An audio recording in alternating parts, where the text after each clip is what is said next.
docket for today. Well, it might have been the only one for the 341st, but Oh, okay. let's see who they bring out. Got you.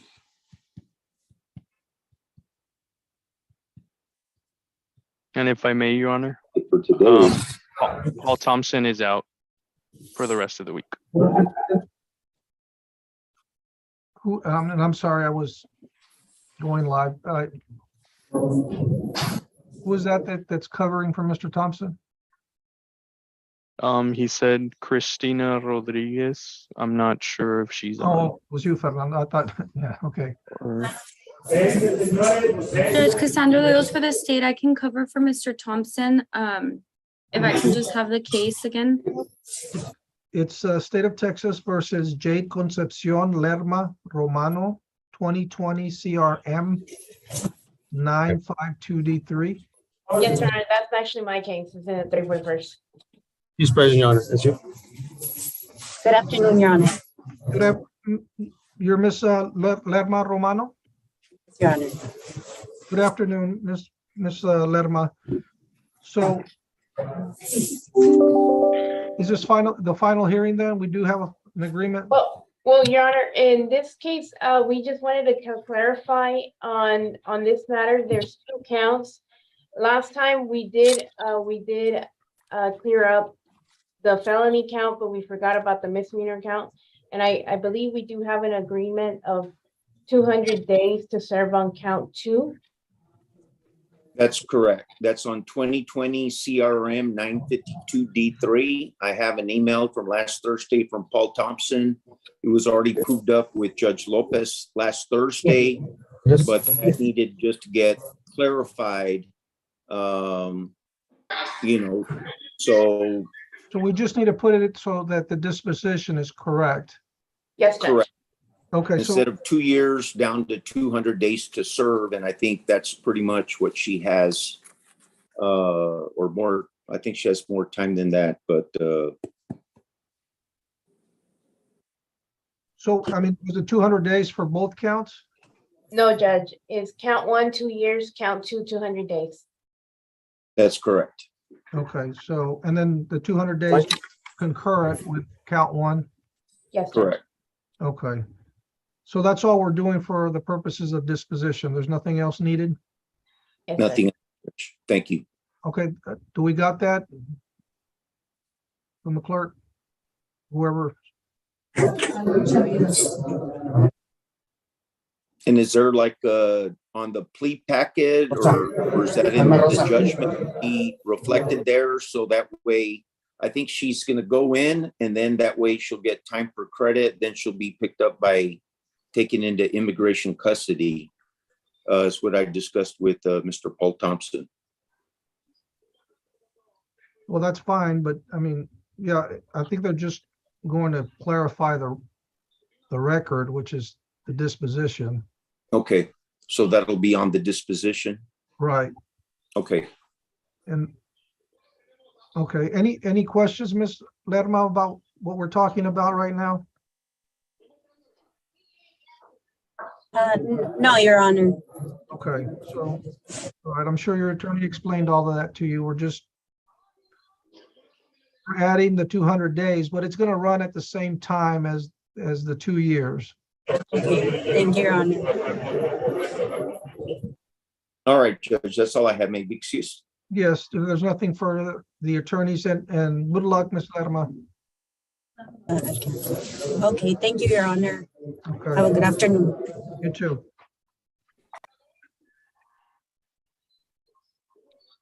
All right, so before we go to the next defendant, are there any agreed announcements so that we can let the jail know not to bring out the defendants? Good afternoon, Your Honor, and anybody Vargas with the 49th Judge. Okay, Have a couple that perhaps we don't need to bring out. I have Alan Lugo. He's on page 1 of the 49th docket. okay, the court calls 2022 CRM 183D1. State of Texas, Alan Lugo. What's the announcement? We just need a reset. He also has a federal case, Your Honor. I've spoken to my client yesterday. He knows about the request for the reset and the reason for it. He may be sentenced federally, and so we want to wait for that to happen before we completed. How much time do you need? He thinks by the end of the month, he might be sentenced, so maybe we can get mid-October or early October. We have October 20th at 9:30. Okay, That's October 20, 9:30. So jail, can you make a note not to bring out Mr. Allen? Yes, Your Honor. He will not be brought up. Okay, next one, Vargas. yes, I have also on the first page of the 49th docket, and I believe the add-ons, it's Carlos Madrigal. Okay, court calls 2016 CRJ 1387 D1, State of Texas versus Carlos Madrigal, and also 2021 CRO 660 D1. So Yes, what do- Your Honor. The ADA in this case is Joe Rodriguez. I've spoken to him. He is in a CLE. I know Crystal Calderon is supposed to cover his cases. I'm not sure if they conferred about it. But Carlos Madrigal, my client, was found incompetent. However, the state, because he has so many subsequents, is unwilling to dismiss at this time.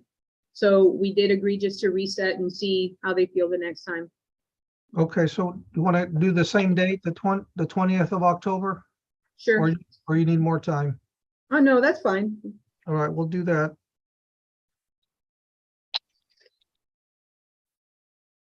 Any others? That's it, Your Honor, for me. I'll have to wait for the other one. Thank you. So Carlos Madrigal, no need to bring him out. Yes, Your Honor. Your Honor, I have, whenever you're ready. Go ahead. Yes, I have Alma Rosa Chavarria. Chavarria. In what docket, which court? It's 49. Your Honor, it's a civil matter. It's the writ of habeas based on 1521.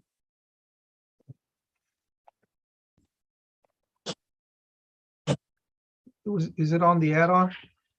Your Honor, it's on the civil docket. There should have been a civil docket for the. It should be for the three writs. 406. 406? Yes. Right now, that's the 49. It's a cause number is D4, so it should be the 406. I think I have it on the 406. Hold on. What was it, the last name again? Chavira.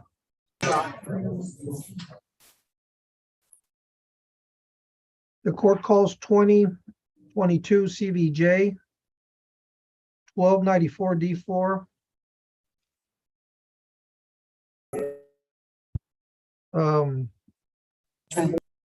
In the matter of Alma Chavira.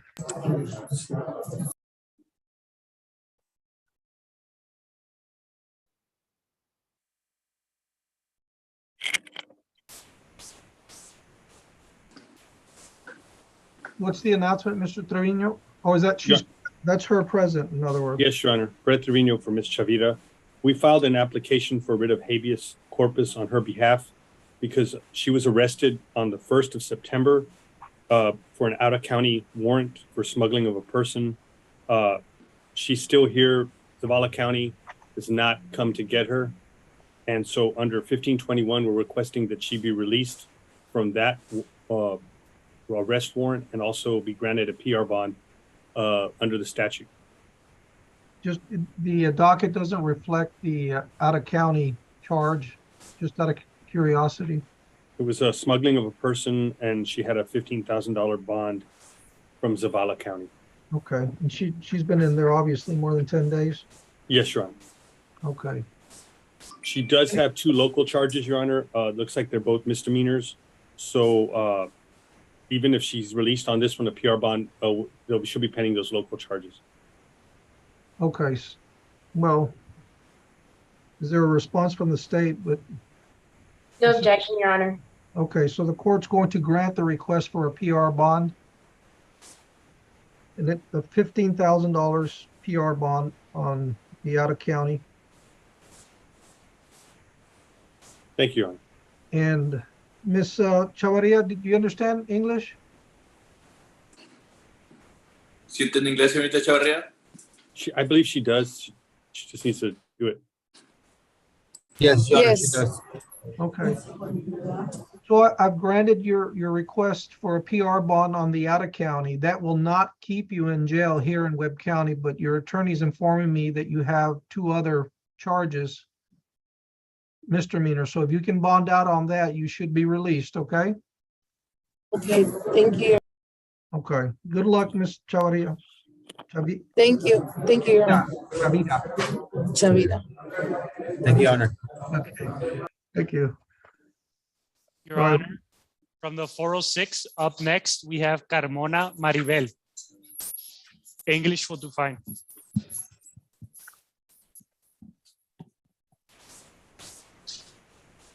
Good afternoon, Your Honor. Omar Salinas for Ms. Carmona. What page is she on? She's on page 4 of the 406 docket, Your Honor.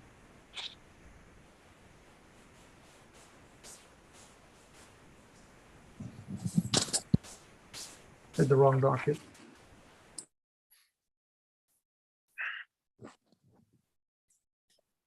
The court calls 2021 CRM 516D4, the state of Texas versus Maribel Carbona.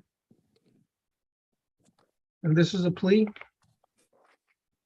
Yes, Your Honor. The plea should have been filed. I believe it is filed on August. Well, let me see what I have here. I have plea packages from the 49th and the 341st, but I don't have any from the 406. Would you like for me to share the screen, Judge? Sure, that would be great. Okay. Good afternoon, Ms. Carmona. She's on mute. If they can unmute her. Yeah. Judge, I'm gonna need permission to share my screen. Can a co-host do it or I have to do it? Let's see. Okay, I click the green button that says share screen and then I just click share. I don't know. No, Judge. You're sharing your screen. All right, hold on. All right, what do I do? I don't know, it shows I'm disabled. You need to make her co-host, Judge. Okay, let me do that. I thought I made her a co-host. Oh, let's see. Now I am.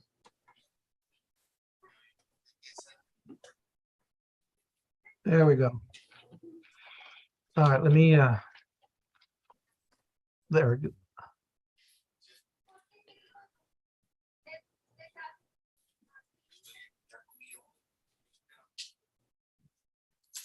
Okay. Ms. Carmona, you indicated you do understand English, right? Yes, sir. Okay. So the first thing I have to do, well, your attorney has announced that you have a plea agreement. Is that your understanding? Yes, sir. Okay, I'm going to ask you to raise your right hand so you can be sworn in by the clerk. Do you swear to tell the truth, the whole truth, and nothing but the truth, so help you God? Yes. Thank you. Thank you. You can put your hand down now. Is your true and correct name Maribel Carmona? Yes, sir. That's correct. And you're here with your attorney. Have you had enough time to talk to him about your case and what's going to happen here today? Yes, sir. Have you been satisfied with the services he's provided to you? Yes. Is there anything that I need to know about that prevents you from understanding what we're doing here today? No, sir. Okay. And Mr. Salinas, do you believe your client is competent to go forward with trial today? Yes, Your Honor, she is, and we can proceed. Okay. So Ms. Carmona, I have in front of me, and you should be able to see it also, the document labeled State's Exhibit 1. Do you see that? Yes, sir. And did you sign that after your attorney had explained everything that was in there? Yes, sir. Okay, in that document, you're telling me that you're giving up certain rights, and you signed that, but I'm going to cover a few to make sure you understand what happens if you go forward with a plea of guilty today, okay? And the first right that you're giving up is the right to remain silent. do not have to plead guilty today. You have the right to have a jury hear your case, a jury assess punishment against you. If there are witnesses and evidence that it's going to be presented against you, you have a right to confront that evidence. If we go forward today, do you understand that you're giving up that right? Yes, sir. Also, if I go along with this agreement and I approve it and I sentence you along the lines of the agreement that you made with the state of Texas, you cannot complain about that punishment to a higher court unless you get special permission from this court. Do you understand that? Yes, sir. Now, I have to ask everyone this question. Are you a U.S. citizen? Yes. And I understand that you're telling me that you are, but again, I do have to tell everyone that if you are not a U.S. citizen and you plead guilty, you're subject to deportation, denied the right of reentry, and denied the right to become a U.S. citizen. Do you understand that? Yes, sir. And knowing all these things, do you still want to go forward with your plea? Yes, sir. And one final warning that I have to give you, that the maximum punishment for someone being found guilty of a state jail felony. Are we proceeding only on count one? Okay, yes. First, the maximum punishment for someone being found guilty for a state jail felony in the state of Texas is confinement in a state jail for a term of 180 days to 2 years and a fine not to exceed $10,000. Do you understand that? I need a verbal response. Yes, sir. Okay.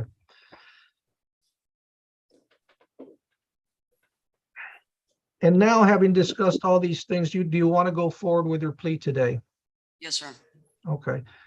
Mr. Salinas, does the defense waive formal reading of the indictment? Yes, Your Honor, we waive at this time. Okay.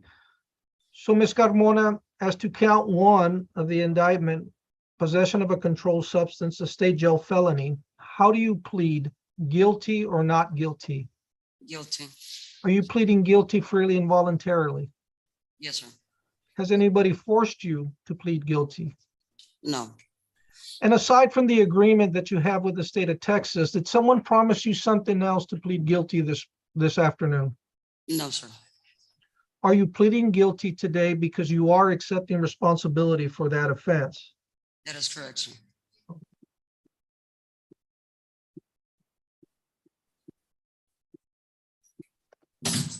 Now, we were talking about State's Exhibit 1, which is that document that you signed earlier with your attorney. Is that your signature in the bottom left-hand corner? Yes, sir. Okay. Is the state offering State's Exhibit 1 into evidence?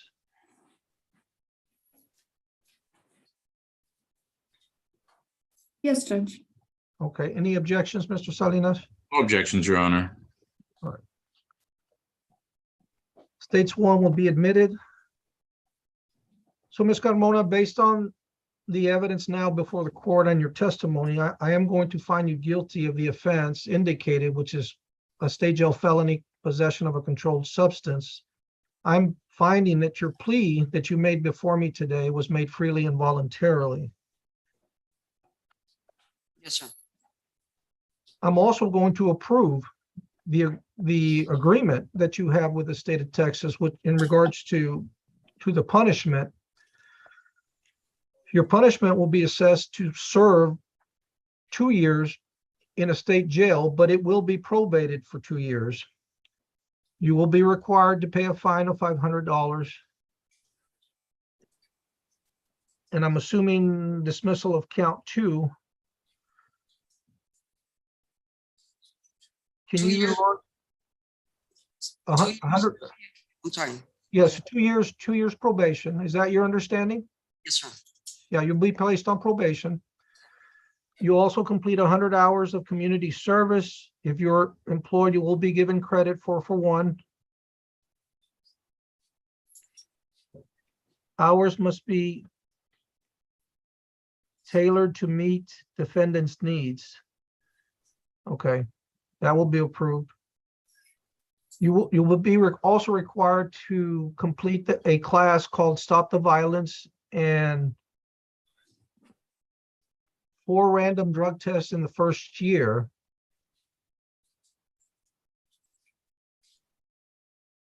Oh, I didn't see the bottom part. Mr. Salinas, you're requesting, Yes, Your Honor. We were gonna urge a motion for deferred adjudication, Your Honor. I believe the state is unopposed. And Ms. Carmona does not have any prior felony convictions, Your Honor. any response to that from the state?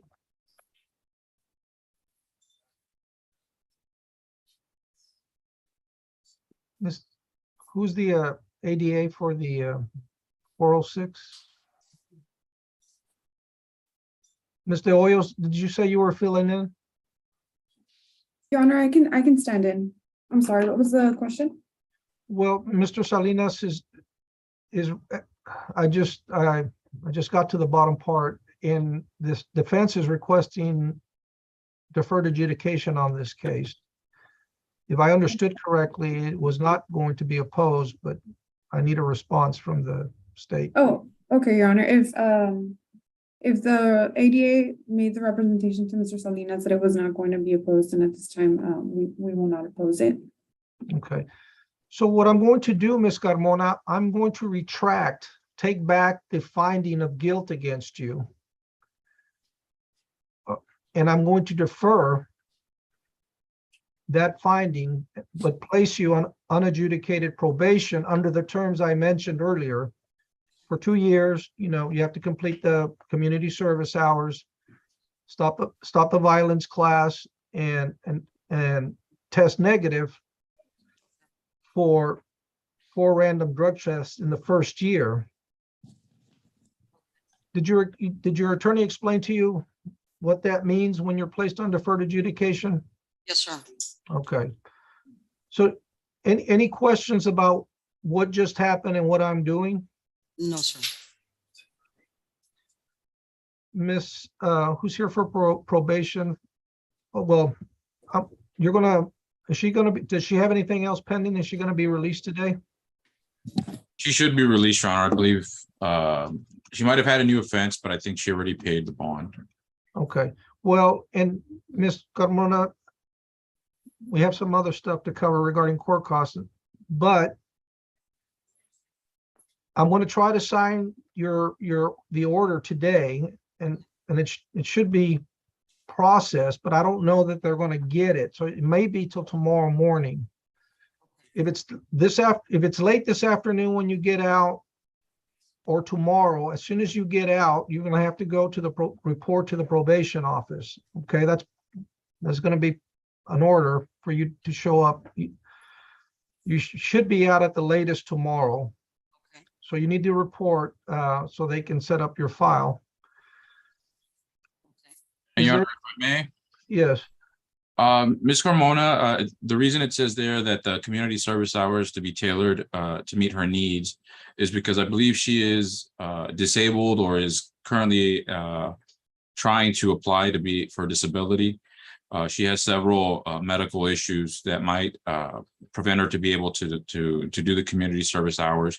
For that reason, I'm requesting if the court would waive the attorney's fees and do a financial assessment so they could possibly get a payment plan that she could afford, and so try to avoid a revocation for her not being able to make the full payment. Maybe we can cut it to a smaller amount throughout the whole 2 years. Let me hear what the court costs, and the attorney's fees are $500, Yes. and court costs are $535 court costs, $180 lab fees, and $50 Crime Stoppers fees.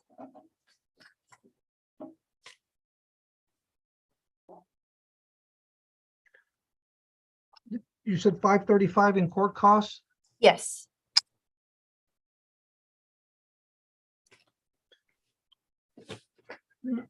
Yeah. What I will do, Mr. Salinas and Ms. Carmona, I'm going to waive the attorney's fees and the court costs, but I will impose the $180 lab fees and the Crime Stoppers of $50. And I think that should help her out substantially, her situation. Thank you, Your Honor. That way we can avoid an assessment. I think that's a lot of extra work right now. Thank you. Okay, Ms. Carmona, good luck and just be patient, as I mentioned, okay? So you'll be out either later this afternoon or first thing in the morning. Thank Judge, you. if I may, Yes, and just for disposition purposes, count 2 is going to be dismissed. yes, I mentioned that earlier. Count Thank 2 is being dismissed. Your Honor, I'm sorry, and if I may, Christina Hernandez for the probation department. Can I have a telephone number for Ms. Carmona? Yes, it's 956-480-5333. 5383. No, 33. Oh, 33. 5333. Correct. All right, sorry. Okay. Good luck, Ms. Carmona. If Thank there's you. nothing further, you're free to go.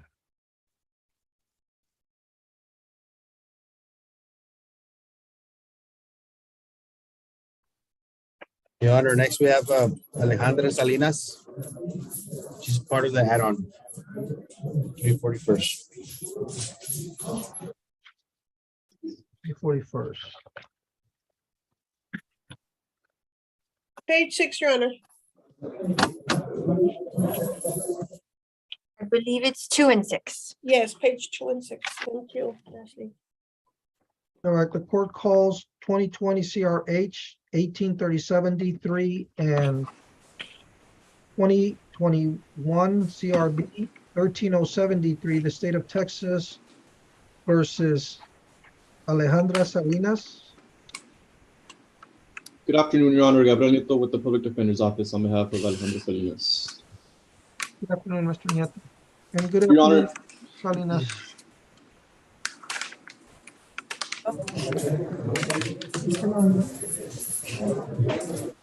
Your Honor, on this matter, we're here for a final pretrial. The reason being is that this matter is going to trial. I believe we're set, right now we're set for the October 3rd setting. However, there is a lot of items of evidence that are still pending. Given the nature of this offense, Your Honor, it is very likely that either myself or the state will request a continuance. But at this time, I would like to urge my pretrial motions. If I may. Is there anyone here from the state? I can Judge- finish. Oh, sorry. Cassandra, that was for the state, Your Honor. For what case are we gonna be, what case were the motions filed in? Is it the It's on the murder- 1830-73? It's on the murder charge. It's the 1307 Okay. How many motions do you have, Mr. Nieto? It is, I believe it's only 5 or 6, Your Honor. No, only 5 or 6? Judge, would it be okay if we go ahead and get another setting so that I can go ahead and give the motions to Ms. Sandoval just to see if she'll have any objections? She might even end up agreeing to some of the motions, just so that when we come back to court, we can say we've agreed on maybe like a couple of the motions. Yes, Your Honor, that's fine. I wasn't aware that Ms. Sandoval wasn't present today. I would prefer to argue this matter with her directly. Mr. Hoyos, do you have access to the 5 motions that he's referring to? Judge, I'm accessing the Odyssey right now just to see. I believe if they were the ones that were filed at the beginning, then the defendant's motion for discovery,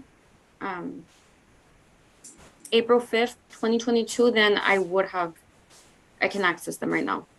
Well, look, I don't need to, I just wanted him to ramble them off so that we know what we're talking about, because, and that way I can look at them as well, because I think I have the next 2 in custodies. So I'd like to be able to look at them and be prepared. Which motions are those, Mr. Nieto? Your Honor, those are the defendant's motion for discovery of the arrest and conviction records of state's witnesses, defendant's motion for exculpatory and mitigating evidence, request for notice of intent to offer evidence pursuant to Article 38, 36 of the Texas Code of Criminal Procedure, defendant's motion for discovery of state's expert witnesses. Well, they seem pretty cut and dry, but we'll do that. Raquel or Sonia, don't I have an in custody next week? Next week, Your Honor, would be on the 28th, it's with Judge Hale next week. And then the following, October 13th is with Your Honor. October 13th at 8 a.m., 8:30. Mr. Nieto, which date do you prefer? The October date will be better, Your Honor. October 13th at 8:30 a.m. Is that with me or with Judge Hale? It's with Your Honor. Okay. So, Or it's at 341st docket. okay, then I think it should stay in this court. So let's do that. And then maybe you can agree by then. Will do, Your Honor. Okay. So Miss Salinas, did you get all of that? Say it again. Yes, sir. So your attorney has filed certain motions he wants to have heard. And so I'm going to take them up on the 13th of October. Okay, we'll see you back here then. Okay, thank you. Para español, oprima 9. Your call may be recorded or monitored for quality assurance. Karen, yeah, you need to mute For yourself. Texas claims, press 1. Or, I'm sorry, Karen, I think that was Mr. Lozano. All right, who do we have next? It sounded like Karen. Your Honor, we have Gallegos Belinda from the 341st. Page 8, Your Honor.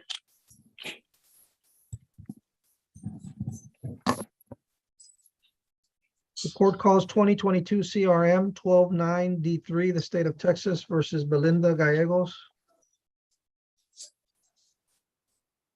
Good afternoon, Your Honor. Marina Brizola with the Public Defenders from Ms. Gallegos. Good afternoon, Ms. Brizola. Ms. Gallegos, do you understand English? Yes, Your Honor. Good afternoon, Ms. Gallegos. You're here on your first appearance Yes. On this case, so I'm going to ask your attorney if she has an announcement for you regarding the charges that have been leveled against you. Your Honor, at this time, the client pleads not guilty, waits for more reading of the indictment, and we ask for pretrial settings. We're also asking, Your Honor, for a reasonable bond in this case for Ms. Gallegos. What's her current bond? She has a no bond, Your Honor. We're asking for a bond. She has no bond. Did she go capious? What did she? Yeah, Your Honor, at this time, the state doesn't object to a PR bond. Actually, my offer on this case is pretrial diversion. It should be. So I would agree to a $500 PR bond. Okay, well, that'll work then. So the court will grant the request for a PR bond. It'll be set at $500 PR. Judge, if I may, informal conference for October 6th at 1:30 a.m. at 1:30 p.m. Okay, and then, okay. But the defendant doesn't have to be there on the informal, correct? No, Your Honor, that's between the DA and the attorney. Okay. So Ms. Gallegos, you're going to be processed and released either late this afternoon or tomorrow morning. Make sure you stay in contact with your attorney. Do you have a phone number where she can reach you? Yes, Your Honor. And that number is? 956 552 0119. 0119 552 0119. I got it, Your Honor. Okay. Well, I guess we have the informal. Shouldn't we just set it for, well, I guess they need to discuss it. Please. But okay, anything further then on this case? Nothing further, Your Honor. All right, good luck, Ms. Gallegos. Stay out of trouble. Yes, thank you, Your Honor. All right.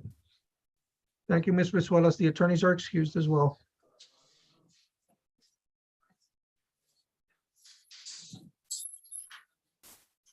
Is that all the females, I'm assuming?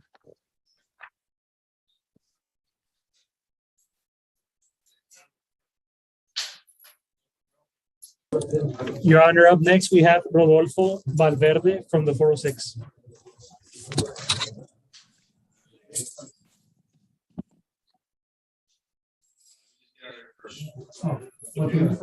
Court calls 2022 CRD 842 D4, State of Texas versus Rodolfo Valverde.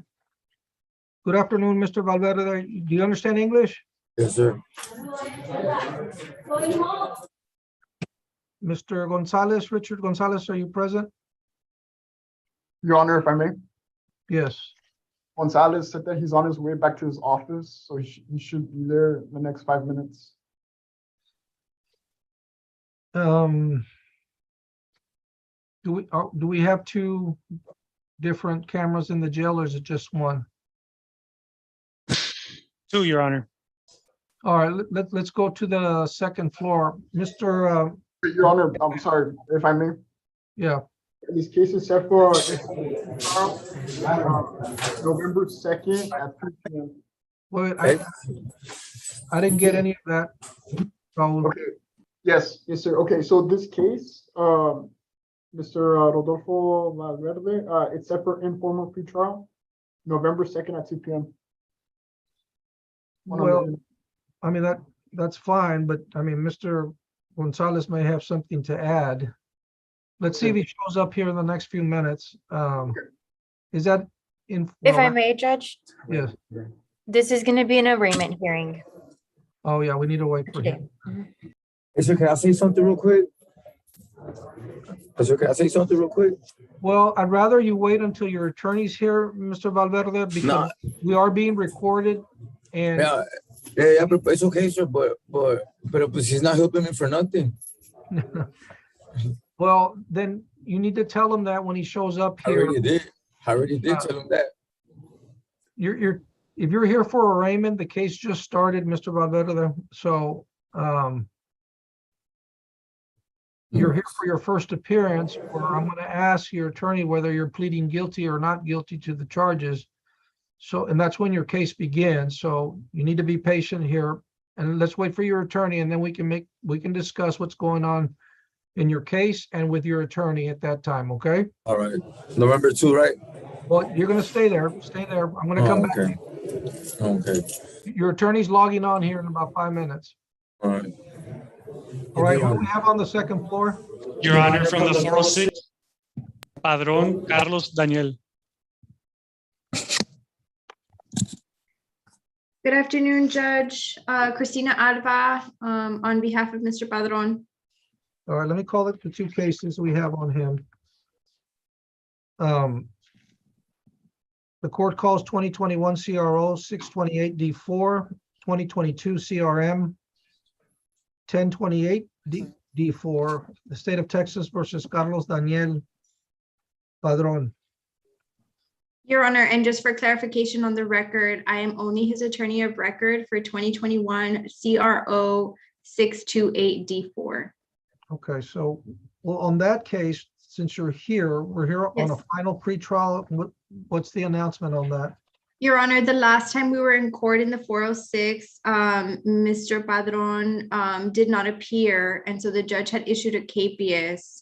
Our office tried to contact him a couple of times to the two numbers that we had, but apparently I think Mr. Padron's number had changed. We now have his new number. Up until that point, we had contact with Mr. Padron. Judge Hale had mentioned that, you know, once we got him to appear, that he would consider a bond. Now, Mr. Padron does have other cases pending. I believe the offer included the drug court program, but we have not received whether he's been accepted yet or not. Your Honor, this is Fausto Sosa. I was appointed to 2022 412D1. Okay, well, let's do this. Let's take care of the arraignment here. Mr. Padron, you understand English, right? Okay. So On the second case that I called, I'm sorry, I don't know, for some reason, we're having a little, the audio's very low. I'm just wondering if the deputy can raise the audio on the laptop or something. Mr. Padron, and that mic on the left side of your face, can you put it closer? Up a little bit. There you go. Okay, so on the second case that I called, you're here for your first appearance, and that's on the 3rd-degree felony possession of marijuana. And your attorney, you've been appointed an attorney, Mr. Fausto Sosa, and he's here now. On those charges, since you're here on your first appearance, I'm going to ask your attorney if he has an announcement regarding those charges. Yes, Your Honor. With respect to those cases, we enter a plea of not guilty, request trial by jury, and waive the formal reading of the indictment, and request a prompt hearing on all the cases. So what do we have, Raul, for Mr. Padron on the second case? All right, Judge, are you requesting an in custody date or a regular date? Well, let's hold off. You're right. Mr. Padron or Mr. Sosa, do you know whether he's made bond on the second charge? I have no idea yet, Your Honor, but there's one 2022 CRM 28. That one is the one that we arraigned him on. Right, I got that. But I mean, what I end up doing, because he's got 2 cases here in front of me, I want to know what the status is of his bond on the second case. Mr. Padron, on the Judge, if I may. Go He's ahead. currently in custody for the first case, tampering with fabricating physical evidence. That one is set on no bond, but he's only in custody for that case. Well, that's my question. Has he, Mr. Padron, so you've already posted the bond for the second charge? Can you answer, Mr. Padron? Can you hear me? Yes. Have you posted bond for the second charge? What do you mean? Posted bond? In other words, so you would have, when you got arrested, either myself or Judge Martinez would have put a bond on you. Has that been paid? No. No, it has not been paid. Do you know what the amount is? No. Your Honor. Your Honor, if I may, Christina Alba, on behalf of Mr. Padron on his current case. He did post bond on the possession of marijuana case that Mr. Sosa has. It is just set for arraignment, and since he was in custody, they put him in the in custody docket. He is only on a no bond on the case that I represent him on, which is the 2021 case. The KPS, right, I got it. Yes. No, I understand that, but I wanted to know the status of the second one, because it's going to affect what I do with this. And do you know the amount? Yes, Judge, it's showing, at least on the jail records, he posted bond back in February 2022. There was a 20,000 cash bail surety for a manufacturing delivery, and then a 10,000 cash bail surety for possession of marijuana. Okay, so Mr. Padron, were you employed? Yes. Where were you working at? With my dad. I'm an electrician. You're an electrician? Yes. Do you have your certificate? No, I'm barely learning. Are you going to school for that, or you're No. just? My dad is helping. Is there a reason why you didn't show up to court the last time when you were with Judge Hale? I was working, sir. Well, how long have you been in there? Like 3 months, 3-4 months. All right, okay. You got to make sure you stay in contact with your 2 attorneys so that this doesn't happen again. I'm going to give you a chance to get out. Your Honor, if I may, Yes. Crystal Calderon from the state, sending in for Ms. Ana Karen Garza. At this time, the state will object to a bond. The defendant has been capious twice before. He did have a pretrial services bond, so if Your Honor is thinking about giving him a bond, I would prefer it be through pretrial services. And, but I don't know if he was doing well while he was reporting with them. Is there anyone here from, Good afternoon, Judge Valerie Villarreal, present with full trial.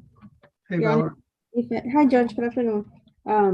If I may, Your Honor, Mr. Padron was reporting. The only issue is that he was inconsistent with his reporting times. And if I'm not mistaken, Ms. Mercado did advise him that he had court. He still failed to show up, Judge.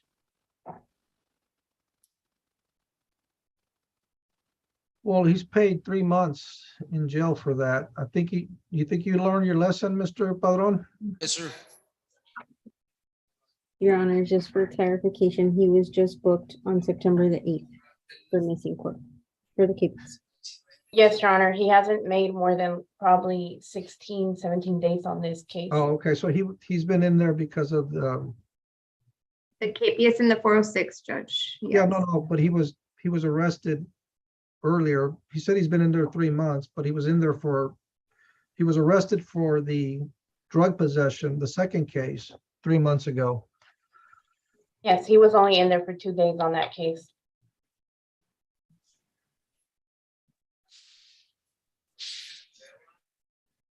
All right, so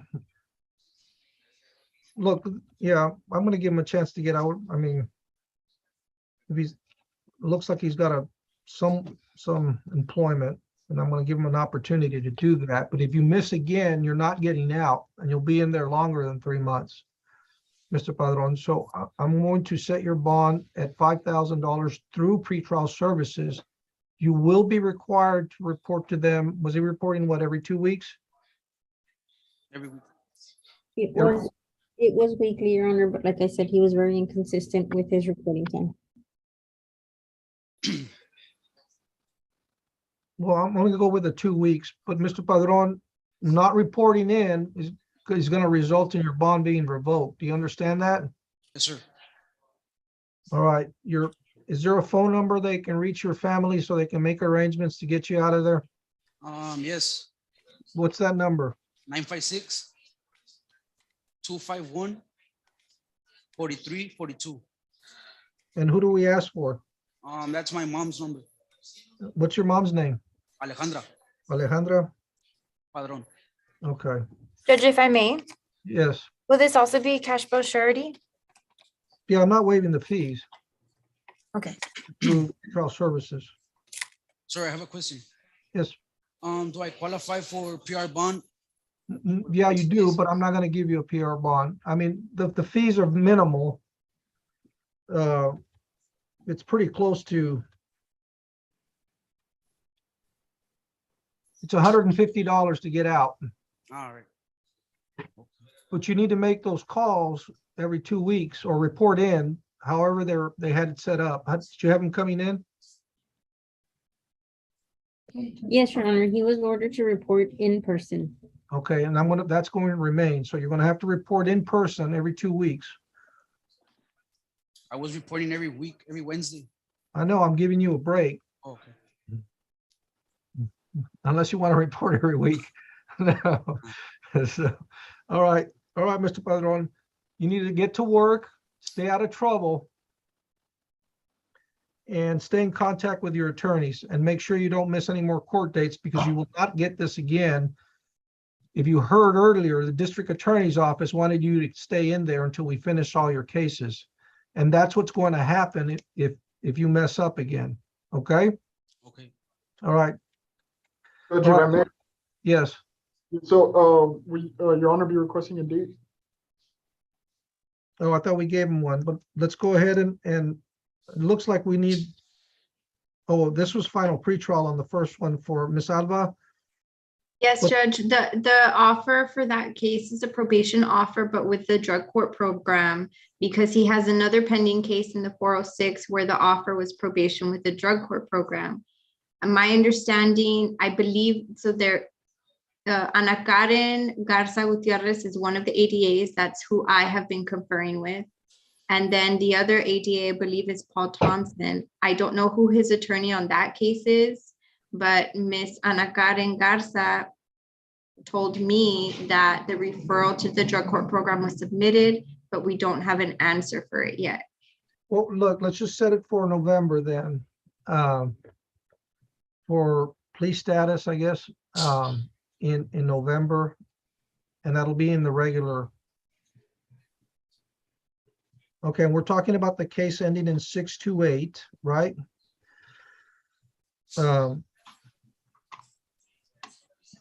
Raul? Yes, sir. Your Honor, I have November 1st at 9 a.m. available. November 1st at 9 a.m. So, Mr. Padron, you're going to be required to be in court on that date, November 1st, 9 a.m. on this first case. And on the second case ending in 1028 D4, the informal was going to be when? The informal is for November 2nd at 2 p.m. But that's for the attorneys only, right? Yes, sir, correct. All right. You don't have to be in court on that date, the second, but you will be given new dates on your second case through your attorney. So you have to stay in contact with them. Okay? You have a cell phone, right? Yes. Okay. All right, Mr. Padron, anything else on either one of these cases? No, Your Honor, not for me. All right. Then you're excused, Mr. Padron. Thank you, Ms. Alba. And Mr. Thank you, Judge Sosa. Garcia. Turned invisible on us. Okay. Did Mr. Gonzalez ever show up? And they took his client away. All right, who do we have?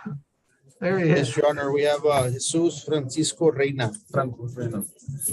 Franco? Sí, Franco. Jesus Franco Reina. In which docket? I have it here on the 406. It's page 2, Your Honor. Thank you, Ro.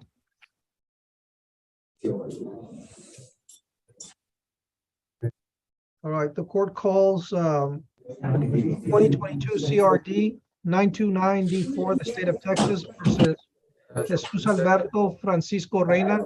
Jesus Alberto Franco Reina, señor. Yes, sir. Good afternoon, Mr. Reina. You understand English? Obviously. En español. Español. No, in Spanish. Sí, por favor. Okay, Mr. Reina, Mr. Salinas, is this your case? I believe our office was appointed, Your Honor. Okay, yes, it was. Karen, you ready?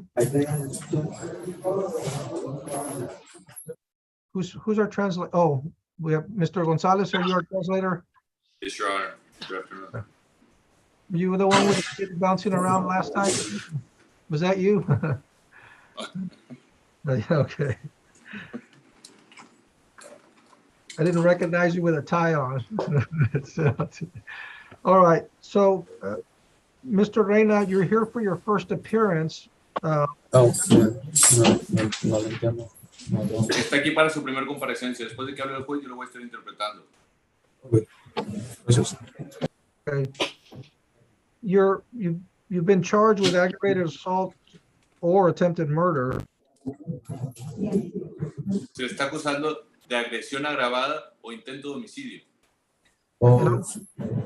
I'm going to ask your attorney if he has an announcement regarding those charges against you for you. Le voy a preguntar a su abogado si tiene algún anuncio acerca de estos cargos que hay en su contra. Mr. Salinas? Yes, Your Honor. At this time, Mr. Francisco Reina pleads not guilty. We waive the reading of the indictment and we request our next court date, Your Honor. En este momento mi cliente se declara no culpable. No queremos la lectura de la acusación y queremos la siguiente fecha para la comparecencia, señoría.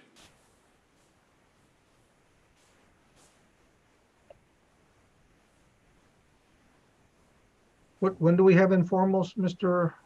Martinez? I'm sorry, Judge. Yes, informal pretrial for November 2nd, 2022 at 2 p.m.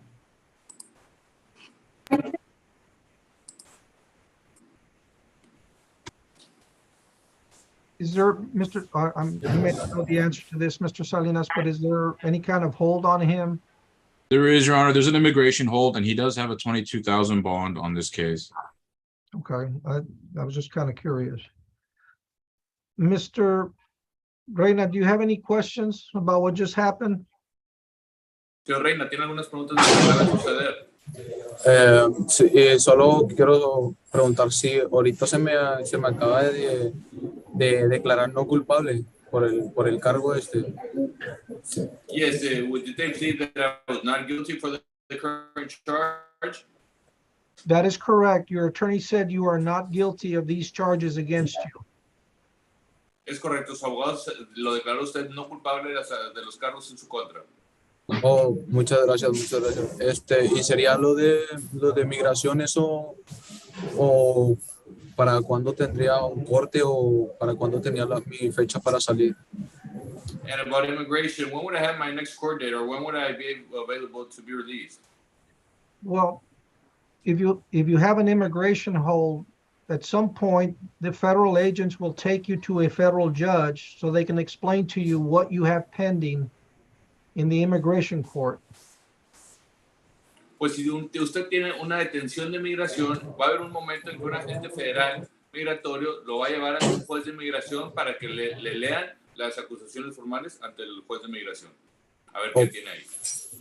Pues, sí, como por decir que es que pues a mí me agarró migración, pero no, me deportó, ¿me entiendes? Nomás no tuve ningún cargo ni nada por eso. Y pues esta vez es la segunda vez que me agarró migración. Well, I already been detained by ICE, but I didn't see an immigration judge. I was just removed and I didn't have any charges, but this is the second time I've been detained by immigration. Well, it'll be up to them. You are eligible to bond out on the state cases, but we have to hold you because they send an order to hold you until they send you to the immigration court. Okay? So I have no authority to change that. Usted puede salir aquí bajo fianza, mas sin embargo tiene una orden de detención por el gobierno federal para que comparezca ante un juez federal de inmigración y eso no se puede cambiar aquí. Entonces tendría que esperarme hasta que venga migración por mí. So then I have to wait until immigration comes picks me up here. That is correct. Correcto, eso es correcto. Y disculpe, sir, lo de migración tarda para que vengan por mí o tardaría tiempo para que vengan por mí o. So, sir, would that take time so they can pick me up? How long would that take for them to come pick me up? Unfortunately, yes, it is going to take time until the federal judge is ready to see you. Desafortunadamente, sí va a tomar un tiempo hasta que el juez federal lo pueda ver. Un tiempo. Oh, ok. Muchas gracias. Buena suerte. Buena suerte, señor. Good luck. Muchas gracias. Igualmente, que pase un buen día. Have a great day.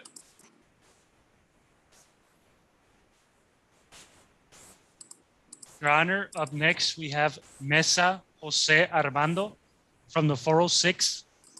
Mesa Jose Armando, request interpreter.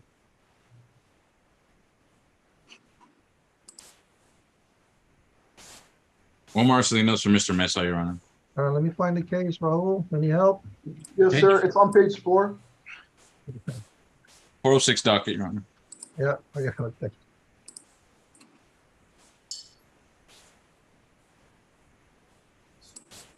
The court called 2021 CRO 790D4, State of Texas versus Jose Armando Mesa. Buenas tardes, señor Mesa. Good afternoon. Buenas tardes, Your Honor. Good afternoon, Your Honor.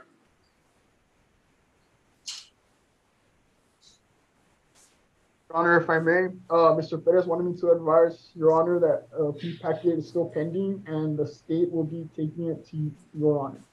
We'll be taking a what? Packet is still pending for this case. Are they going to take it to me today or later this week? No, Your Honor. I'm not sure about this week. If I may, Your Honor. Yes. Yes, Your Honor. In this case, we are working towards a plea agreement. There is no plea packet ready at this time. I have been in contact with Mr. Mesa's mother. There was some issues with immigration that I was trying to figure out. And I've been in contact with the state as well, addressing those issues. I think we're gonna, instead of pleading him out while he's in custody, I think the state may be inclined to granting an agreed motion that we can submit to the court for a PR bond. We don't have that at this time. We will do it. I will do that soon in these coming up days. I know they want some conditions on the bond if they are to agree to it, Your Honor. And I know the court may have to do a process to see if they'll grant that PR bond or not. So having said that, Your Honor, we are going to ask for about a 2-week reset, and then we could have a date for out of custody date in 2 weeks. So hopefully we can get him out of custody and then get the plea done when he's out, Your Honor. Well, if he's got does he have an immigration hold? No, Your Honor, the Odyssey is not showing an immigration hold. I think there may be, he may have some sort of residency, or there may be some status that he has here that we're trying to work with, Your Honor. Okay, well, and so what you're telling me is that you're gonna bring me an order that says agreed bond reduction, PR bond is what you're telling me. Yes, we're trying to work with the state and the conditions that they're willing to put on him to be released. There are 2 affidavits of non-prosecution that were filed on this case, Your Honor. The complaining witnesses were his mother and his sister, and I believe that's why the state did convey an offer of probation. And I think we could submit that with the order if necessary. Well, I'm gonna need as much information as possible, because what's gonna happen with this, if I grant the PR bond, is that I have to report this to Austin, because this is one of the offenses that specifically is now prohibited from having PR bonds, unless there's extreme circumstances. So, and I need to report that. So yes, Your Honor, and I can submit a full motion with all this information on there, and along with the order, Your Honor. that would be very helpful, because it may send up a red flag, and I don't want to get audited by Yes, Your Honor. for being too lenient, because I know I'm not. Understood, Your Honor. Okay. So, I mean, it's a reporting thing that we have to do now. So, we are really putting our names to these bonds. Okay. Well, and Mr. Mesa needed an interpreter, right? I believe so. He did request one, Your Honor. All right. Let interpreter, Mr. Gonzalez. Mr. Mesa. Mande su señoría. Tell me, yes, Your Honor. Okay, so there's a lot of things that are happening in your case. The most important to you is that there may be an agreement to let you out of jail soon. Hay muchas cosas pasando con su caso actualmente, pero la más importante es que tal vez haya un acuerdo para de liberarlo de prisión a la brevedad. Okay. I need more information on that. My understanding is that the state of Texas is going to agree to allow you to get out on a PR bond. All right, sir. Voy a necesitar más información, pero tengo entendido que el Estado tal vez lo deje salir con una fianza bajo su propia palabra. So most of the time, I do agree to those. Because as I was explaining to your attorney, I do have to report it, because there's a new law that makes it difficult to grant PR bonds on the type of offense that you have. La mayoría del tiempo estoy de acuerdo con estos tratos, pero como escuchó indicarle a su abogado, yo lo tengo que reportar a Austin porque hay una nueva ley que nos prohíbe otorgar este tipo de fianza con el tipo de delito que tiene usted. It doesn't necessarily prohibit it, it makes it more difficult. No lo prohíbe necesariamente, pero lo hace más difícil.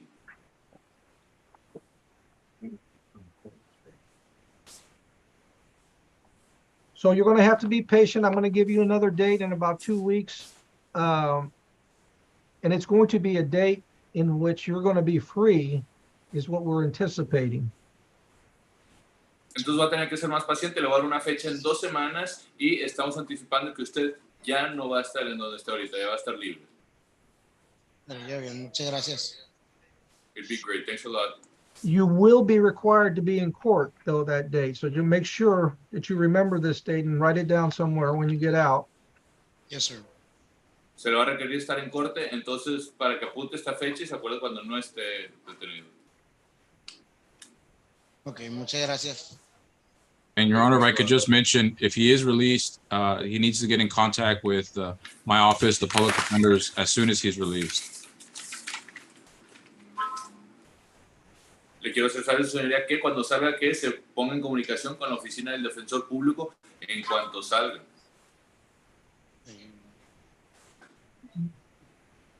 Do you have a phone number? ¿Tiene un número telefónico? Tengo el mío y el de mi mamá. No sé cuál quiera agarrar. Los dos. Okay. El de mi mamá es el de 956 a 436 7419. Yes, My mother is 956-436-7419.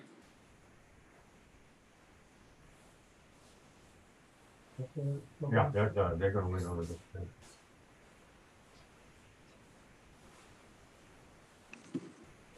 What is your cell phone, Mr. Mesa? ¿Y el suyo, señor Mesa? ¿Mande? Excuse me? Your cell phone, Mr. Mesa? El número suyo, el celular suyo, señor Mesa. El mío lo trae mi hermano el celular, el número, pero se lo puedo dar por si el caso. My brother has it with him, but I could give it to you just in case.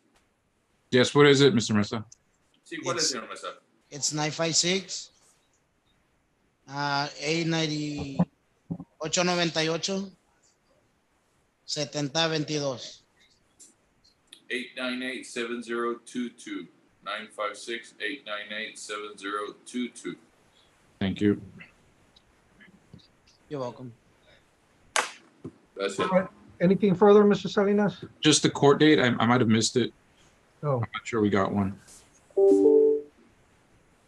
Raul? Yes, Your Honor, October 17 at 9 a.m.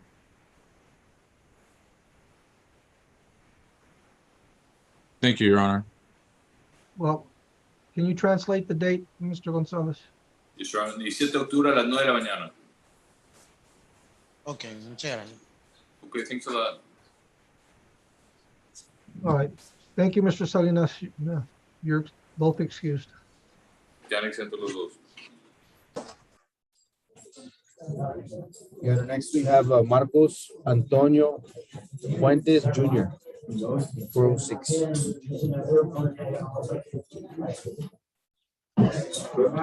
Omar Salinas and Mr. Fuentes, Your Honor.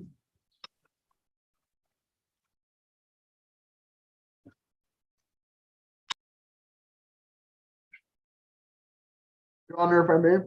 Hold on, let me call the case. The court calls 2022 CRD 705D4, the state of Texas versus Marco Antonio Fuentes Jr.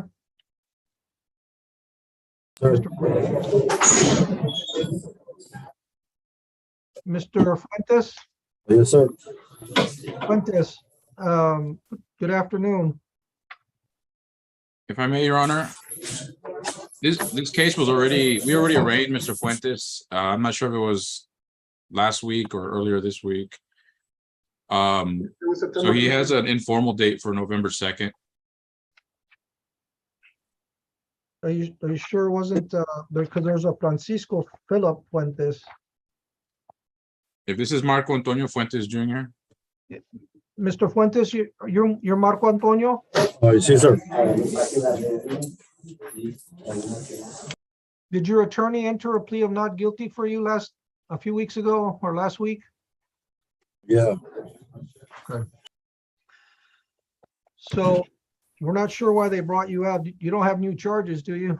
No, llevo más de un año, sé que no agarró cargos nuevos.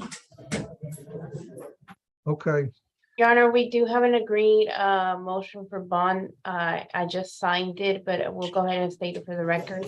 okay. I agreed to bond for both counts, 10,000 in total, 9,000 in count one, and 1,000 in count two through pretrial services with monthly reporting and no contact with victim, and if allowed, a payment plan.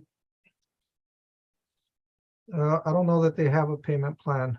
I mean, Well, I believe that language, Your Honor, if I may, is just so he would be allowed to be released and make payments on that as opposed to having to pay it before getting released.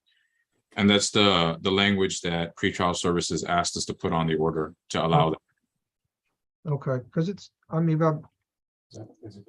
because it's only gonna be $300. He needs a payment plan for $300.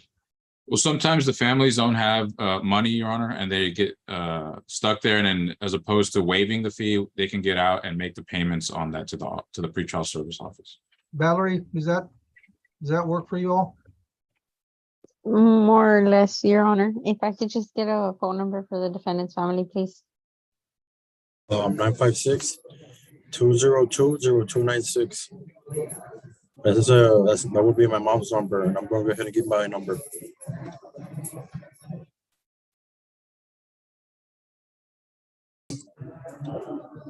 You can go ahead and give it to me, sir.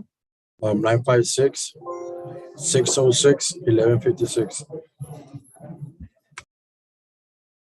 And if I can just have your mom's name, please, Mr. Fuentes. Silvia Fuentes. Thank you, sir. Judge, if I may, Yes. will the be bond for right now? Will the bond be for right now, or are we gonna wait until we have an order because nothing's been filed? Well, you can put it down in the disposition though, right? Yes. So the disposition will be $9,000 for count one, and $1,000 for count two through pretrial services with monthly reporting. Thank you. And I believe my legal assistant is filing that order as we Okay. speak. All right, good. All right, anything further? Any questions, Mr. Fuentes? Okay, good luck, sir. Stay out of trouble. Your Honor, Attorney Richard Gonzalez, I think he's online. Yes, I saw him earlier. Mr. Gonzalez, are you here? You can go, Mr. Fuentes. Yes, Your Honor. All right, hold on. So, Mr. Gonzalez, we called the case earlier. And Oh, not the interpreter, right, Your Honor? Apologies. No, the attorney. let me recall the case here, and I'll tell you what's happening. The court calls 2022 CRD 842 D4, the state of Texas versus Rodolfo Valverde. Mr. Valverde, Yes, sir. good afternoon again. So, Mr. Gonzalez, I had explained to your client that he was here for his first appearance after the charges, after he was indicted. And he had some concerns because he hasn't been able to talk to you. Your Honor, I'm in constant communication with his girlfriend / wife. Part of the problem here is that this is a new charge that just got indicted. And now he has more charges that arose out of a warrant, which means that they didn't find out, or they didn't find out that he's a suspect in the case until recently, Your Honor. Okay. And I emailed all of those mag packets to the girlfriend or the wife. I don't remember if it's the girlfriend or the wife, Your Honor.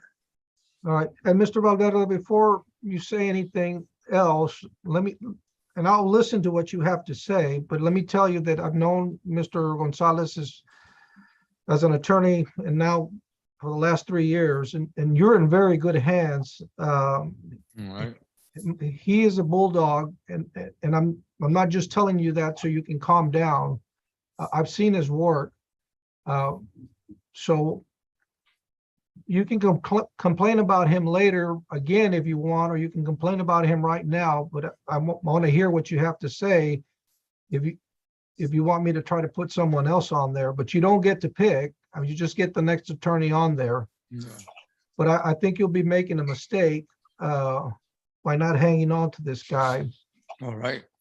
All right, and you've got some serious stuff here. So you're here on your first appearance on these charges on that case, which is either aggravated assault or attempted murder. And so I'm going to ask him if he has an announcement for you regarding these charges. So the announcement is that we waive formal reading of the indictment, enter a plea of not guilty, and request, I guess, a scheduling order. All right, so Mr. Martinez, when do we have informals for Mr. Valverde?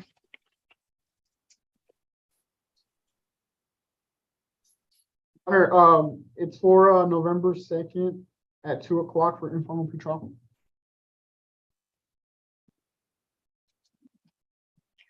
All right, so anything else then on this? No, not for the time being, Your Honor. All right, and I'll suggest that you go see him and explain everything that's happening, so Yes, Your Honor. make it easier for yourself and the court. Thank you, Mr. Gonzalez. Thank you, Mr. Valverde. Good luck, sir. Your Honor, I have one other person in custody. And also Mr. Rudy Morales asked me to appear on his behalf for a person that's in custody. Okay, well, we're at the mercy of, you know, the wheel of fortune over there at the jail, so you'll have to. That's fine, Your Honor. I'll be on standby. All right, thank you, Mr. Gonzalez. Your Honor, up next we have Jose Elias Espinosa Jr., 406.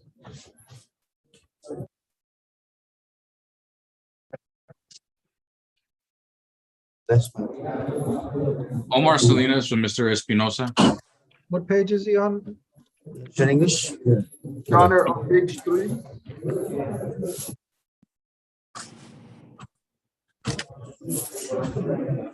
Third case on page 3. 2021 CRM 7894, the state of Texas versus Jose Isai Espinosa. Yes. Good afternoon, Mr. Espinosa. Good afternoon. Yes, Your Honor. May I proceed, Your Honor? I was going to request the court, I know this may be a burden here, but if I could be placed in a breakout room for about 5 minutes with Mr. Espinosa. I think this case will get resolved today. I just need to review something with him very quickly. We may be able to resolve this right now, Your Honor, if the court is inclined to do that. Yes, I am. Let me create the rooms here. All right, so I'm going to put, it's going to be room 1, Omar Salinas. Oh, wait, hold on. I thought I opened them first. So I did 2, but can you join 1? And Jail, can you join breakout room number 1? Yes, Your Honor.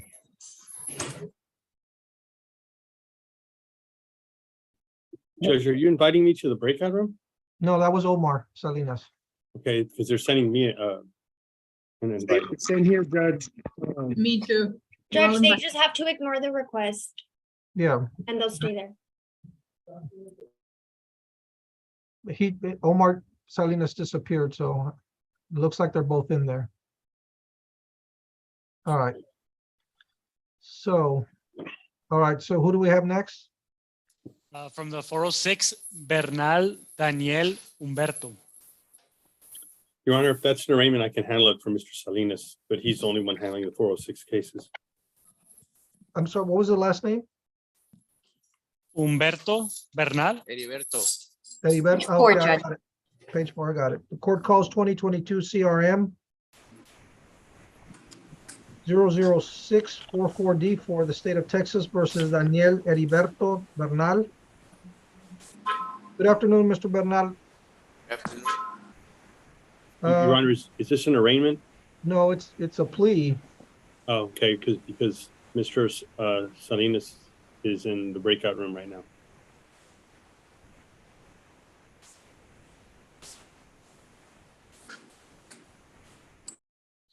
Mr. Bernal, did your attorney take some papers to you for you to sign? I've been waiting. I agreed to sign the papers, but You haven't signed them yet? no, sir.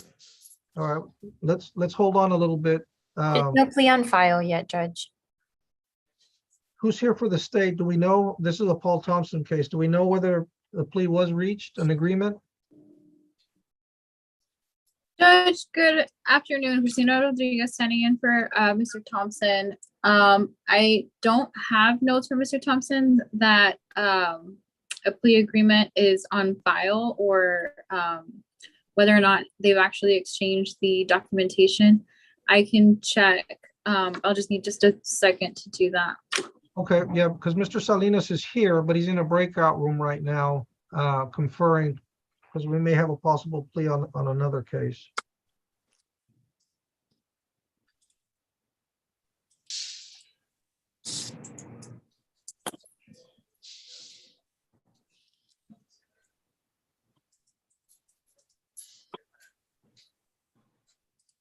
So, well, everyone stay put there at the jail.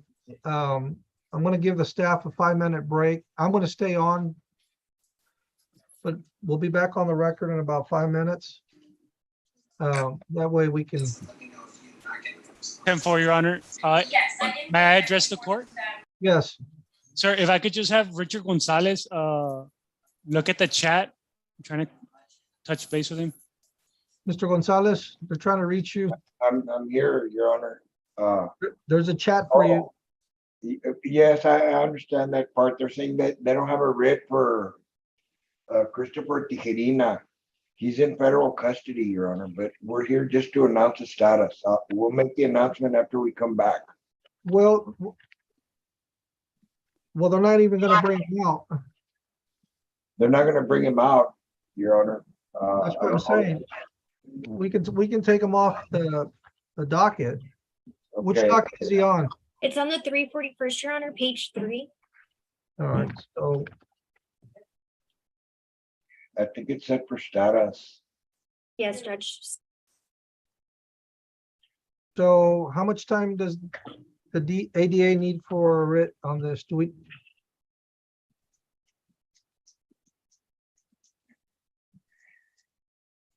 I don't remember off the top of my head, Your Honor, who the assistant DA is. Well, let's do this. We can wait until after the break, Judge, because I'm still here to appear on behalf of Attorney Rudy Morales. Okay.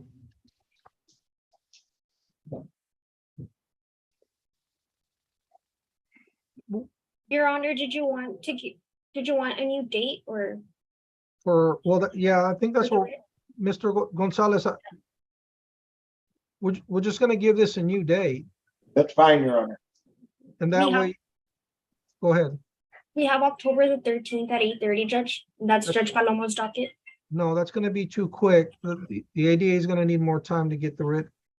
Okay, we can do November 2nd at 1 p.m. All right, let's do that. Your Honor, if I may, what case are we talking about? Christopher Rodolfo Tijerina. 2020 CRI 743 D3. Okay, did you want that on the record, Judge? No, we don't need to. We're just resetting it. Okay, so you're gonna take a 5 minute? Yeah, no, I meant, that's why I told the staff, you all take your break. Okay, thank you. This is all in scheduling. I'll be on standby for Mr. Rudy Morales' case, Your Honor. Okay, thank you, Mr. Gonzalez. Your Honor. Judge, I apologize. What date was Mr. Christopher Tijerina reset for? We leave it November 2nd at 1 p.m. Thank you. Judge, this is Fausto Sosa. I have Benito Martinez on 2 matters. One's motion setting, and the other one is more serious, bond lift.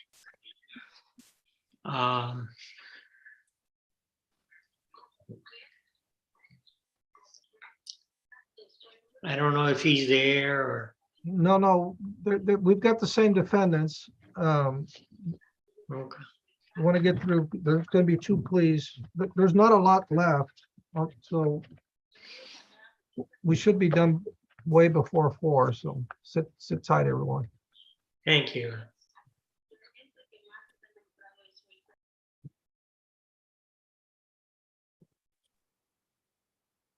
Your Honor, I'm done with Mr. Espinosa. We can proceed whenever ready.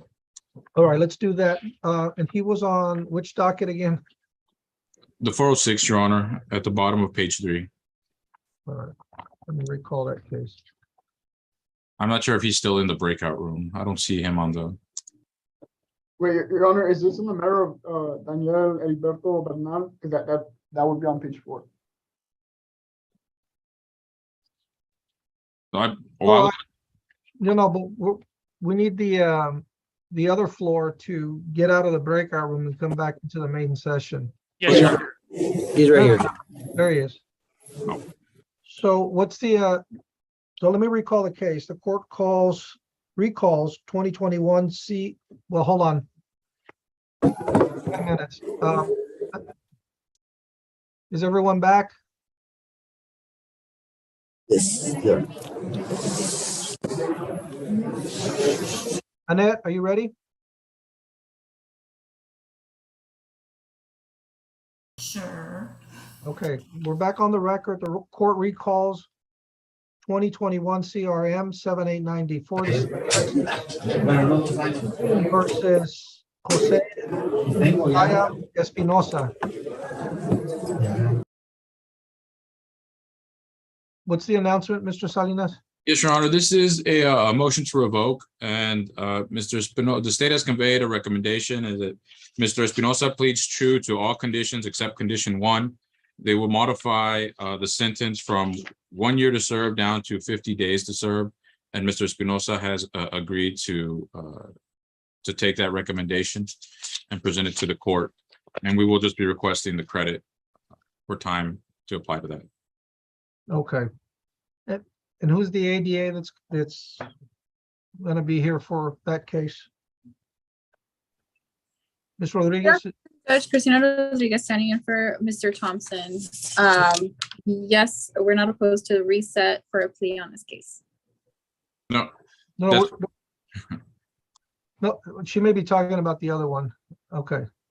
Oh, I'm sorry. Yes, I was talking about the one that we had just been talking about before the break. No, Mr. Salinas doesn't know about that case yet. He was in the breakout room. Right. This is for Mr. Jose Isai Espinosa. Yes, Judge, back on that page.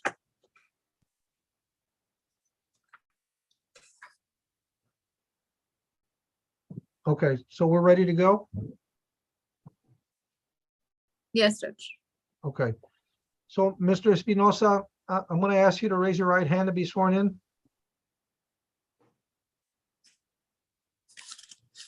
Do you swear to tell the truth, the whole truth, and nothing but the truth, so help you God?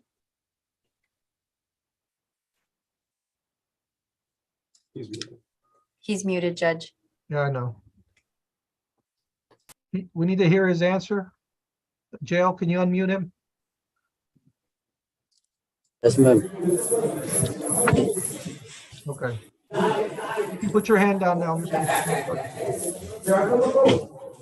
So, Mr. Espinosa, your attorney and the district attorney's office has informed me you have an agreement in regards to your motion to revoke probation. Is that correct? Yes, sir. Do you feel you had enough time to talk to your attorney and make a decision about the offer that was made to you? Yes. Okay. So, Mr. Espinosa, in the petition that they filed against you, they indicated that you violated all the conditions except for number 1. Yes, sir. As to those allegations, do you plead true or not true? True. Anybody forcing you to plead true? No, sir. And aside from the agreement, has anybody promised you anything else? No, sir. Mr. Espinosa, I'm going to accept your plea of true today. I'm also going to approve the agreement that they made, which is that you're going to modify the terms and conditions, you to serve 50 days. Yes, sir. You will be given credit for time served. Is that your understanding? Yes, Your Honor. And that'll be the order of the court. Anything further, Mr. Salinas? No, Your Honor, that's all. Thank you. All right, Mr. Espinosa, good luck, sir. Sir. Sir. Question. Any other question? You have a question? Yes, sir. Yeah, but los new charges que You have another case? no, I don't know. Was that all? Well, He's being held, Your Honor, if I may. yeah, go ahead. He's being held on several new charges. He's just waiting the 90 days, I believe, to get a PR bond on those if they haven't been indicted already. So Okay. he's still going to be in custody until those are resolved. All right. How many days has he been in jail? He's been in custody for the other charges. I'm not sure exactly, Your Honor, but for this case in particular, I think he's only been there for 49 days. In total, I have that he's been in there for 107 days. But I'm not sure if it's on the new charges. I believe that's on the new charges. On Odyssey, it shows that the bond wasn't lifted for this until I think August 4th or something like that. Oh, well, hold on a second. I actually did a bond review on that this afternoon or this morning. Judge, also, I'm afraid you're gonna have to repeat the agreement because there was noise and I couldn't hear all of it. Okay. The agreement was that the terms of his probation will be modified to serve 50 days with credit for time served. Okay, I got the rest. All right. And Mr. Rodriguez, hold on.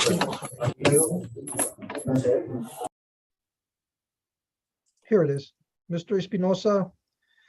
Yeah, on your other charge, which is a state jail felony, burglary of a building,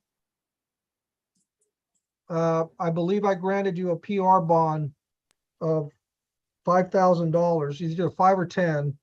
I already sent the orders up to pretrial services. Let me check the criminal history that would have played into.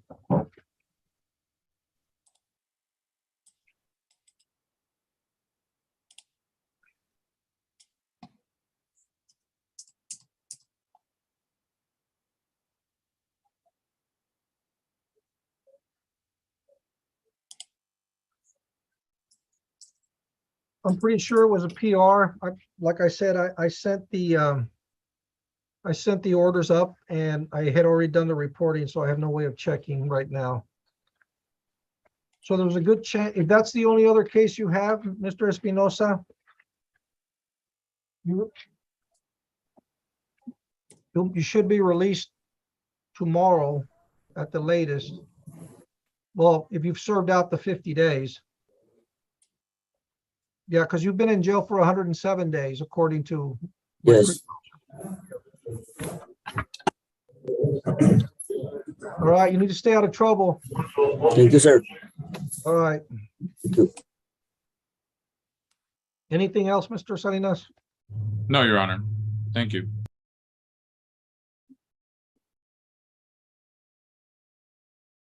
All right, so who is the next?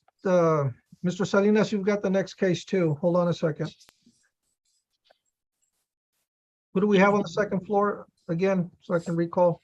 We have Daniel Humberto Bernal, Your Honor, from the 406. Page 4, Your Honor.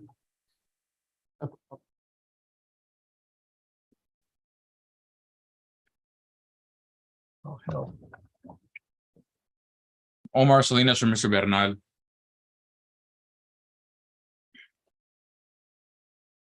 The court recalls 2022 CRM 644D for the state of Texas versus Daniel Heriberto Bernal. what's the announcement, Mr. Salinas? Yes, Your Honor, I did ask the court to place this on the docket. It was supposed to be a plea. However, I was not able to get the plea packet paperwork done in time. So we're just asking for next setting next week, if possible, just to get the paperwork done and pleading him out.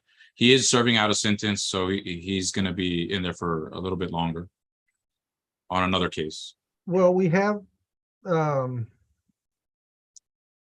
Raquel, I mean, how much time do you need first? I mean, if it's just, if I can see him right now, I can try to go get it done right now, Your Honor, but. No, what, I mean, because I have in custody this week and next week. Well, if you place it on, well, I'm not sure if you can place it on your custody, you're in custody, Your Honor, this week? Later this week, or are you mean? Well, I have a criminal docket, Raquel, don't I? Your What do Honor, I believe this is a 406 case, if I'm not mistaken. Oh, then, We have but you have access to my calendar. It says in there what I have. Tomorrow we have a criminal docket, but with the 341st. Oh, Is that an in custody as well? No, Judge, it's a regular docket. Ms. Raul, Judge has an in custody date for September 28th at 10:30 a.m. that's fine, Your Honor. September 28th. All right, that's a little further back than I wanted, but. Did you get all that, Mr. Bernal? Yes, sir. Okay, so there is a plea agreement, but you just need to get fingerprinted and sign off on all that stuff, and your attorney has to explain to you the contents of the plea package, okay? Okay, sir. All right, good luck, Mr. Bernal. Your Honor, Yes, can sir. I ask a question? Yes, When the sentence I'm serving, you had told me that it was 120 days, and when I got booked, it was 150. Is there any way that I could find out? I did your plea, or I gave you what, when did I give you the 120 days? About 3 months ago. That's for a case out of a misdemeanor case, Your Honor, that he's talking about. That wouldn't have been me, Mr. Bernal, if it was a misdemeanor, I don't think, unless we did a, No, I'm pretty sure it's a felony, but no, it's okay. yeah, sorry, yeah, without a number, it'd be kind of hard right now, Mr. Bernal, but they're really good about keeping track of all that, don't worry. And I'm sure Mr. Salinas will check for you. All right. All right. I'll do that. I'll let him know when I go talk to him, Your Honor. Okay, yeah, I mean, you'll be down there, you can ask the jail. Yes, Your Honor. You'll know all of that, Mr. Bernal. No worries, you're in good hands. All right, Your Honor. Thank you. All right, good luck, sir. Thank you, Your Honor. All right.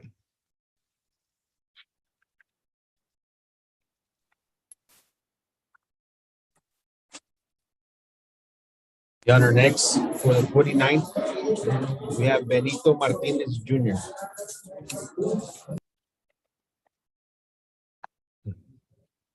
The court calls 2022 CRO 412D1, 2022 CRO 412D1, State of Texas versus Benito Martinez. Mr. Sosa, you're back on. Yes, thank you, Judge. So what are we doing on this case? One, Your Honor, is a motion setting. That's the 412, and then All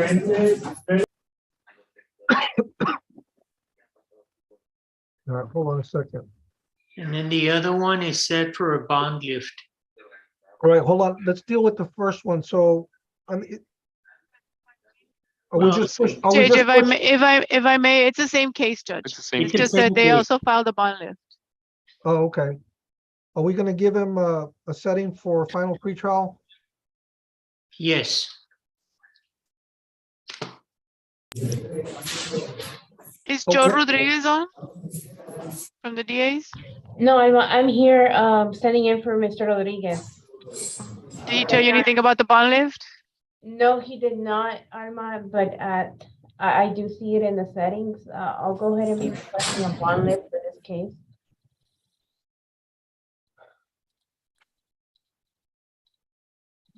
Okay. What, I mean, is there something I need to know about the bond lift? Alma? No, Judge, I mean, we can just reset it for, will Joe be in next week, Crystal? Yes, he will be in next week. We can just set the bond lift for next week and then we can give him another date for the motion setting, I mean, for the final pretrial.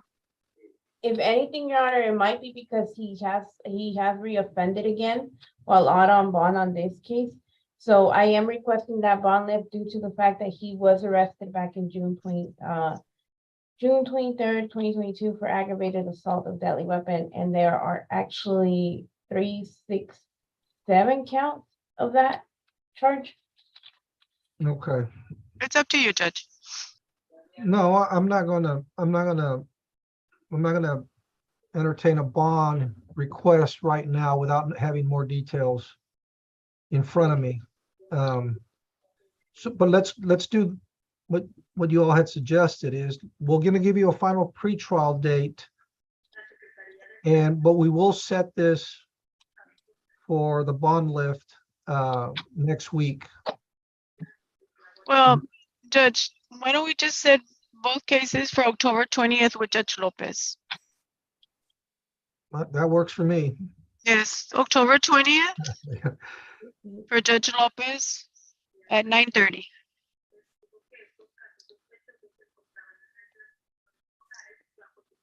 The 412 will be for final pretrial and we'll do the bond lift case also there. Okay, Fausto? Yes, ma'am. All righty. Thank you. And Your Honor, that's all I have. Thank you, Mr. Sosa. May I be excused? Yes, sir. Thank you. Go Harms. You bet. Thank you, Your Honor. All right. Good luck. Good luck, Mr. Martinez.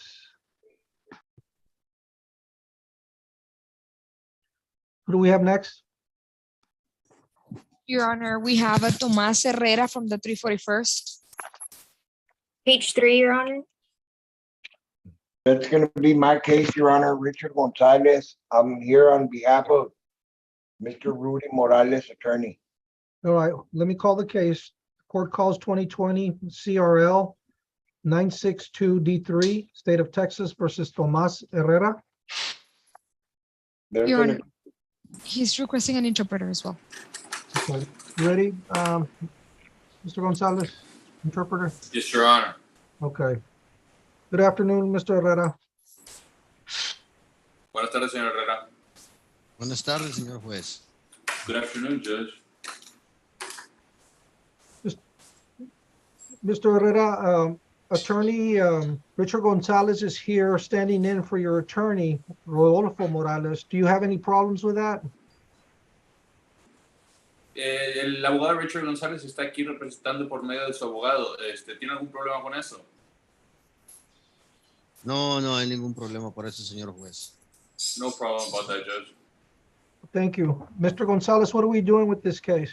The agreement, Your Honor, is he's gonna plead true to the motion to revoke, except for condition number 1. And the agreement is that he's gonna get 2 years to serve with credit for time served. And according to attorney Rudy Morales, he has 79 days credit, and he filed a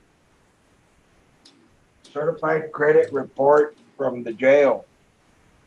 I imagine he filed that. And the client wanted him to ask the court if he can serve the time inside the county jail. And we already know what the court is going to say, Your Honor, that it's not allowed.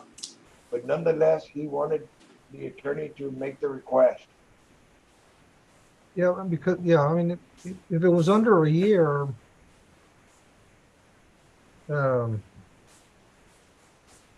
Ms. Calderon, this is your case? Yes, Your Honor. I was waiting for this to be translated. Do you want me to respond now, Your Honor? No, did you get all that, Mr. Gonzalez? Yes, Your Honor. El acuerdo que tenemos con el abogado es que se va a declarar cierto con un pedimento para revocar, excepto uno de los acuerdos. El acusado está dispuesto a hacer sus 2 años contando el tiempo cumplido que ya lleva, que son 79 días de crédito a esta sentencia. El abogado ya archivó un reporte certificado del tiempo cumplido de la cárcel en la que está el detenido.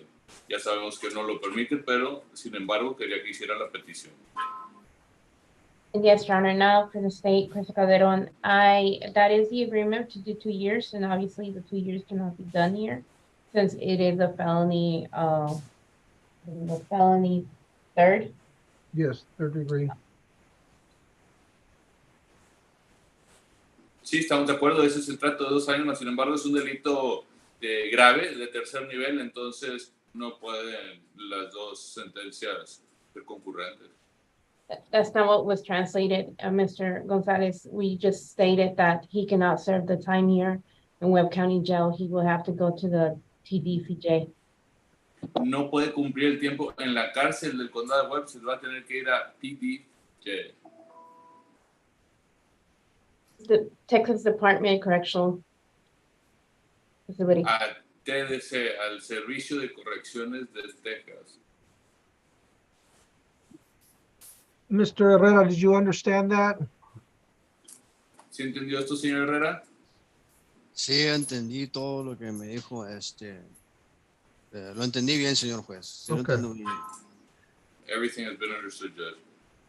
Okay, so you still want to go forward with your agreement then? Como quiera, ¿quiere proceder con su acuerdo entonces?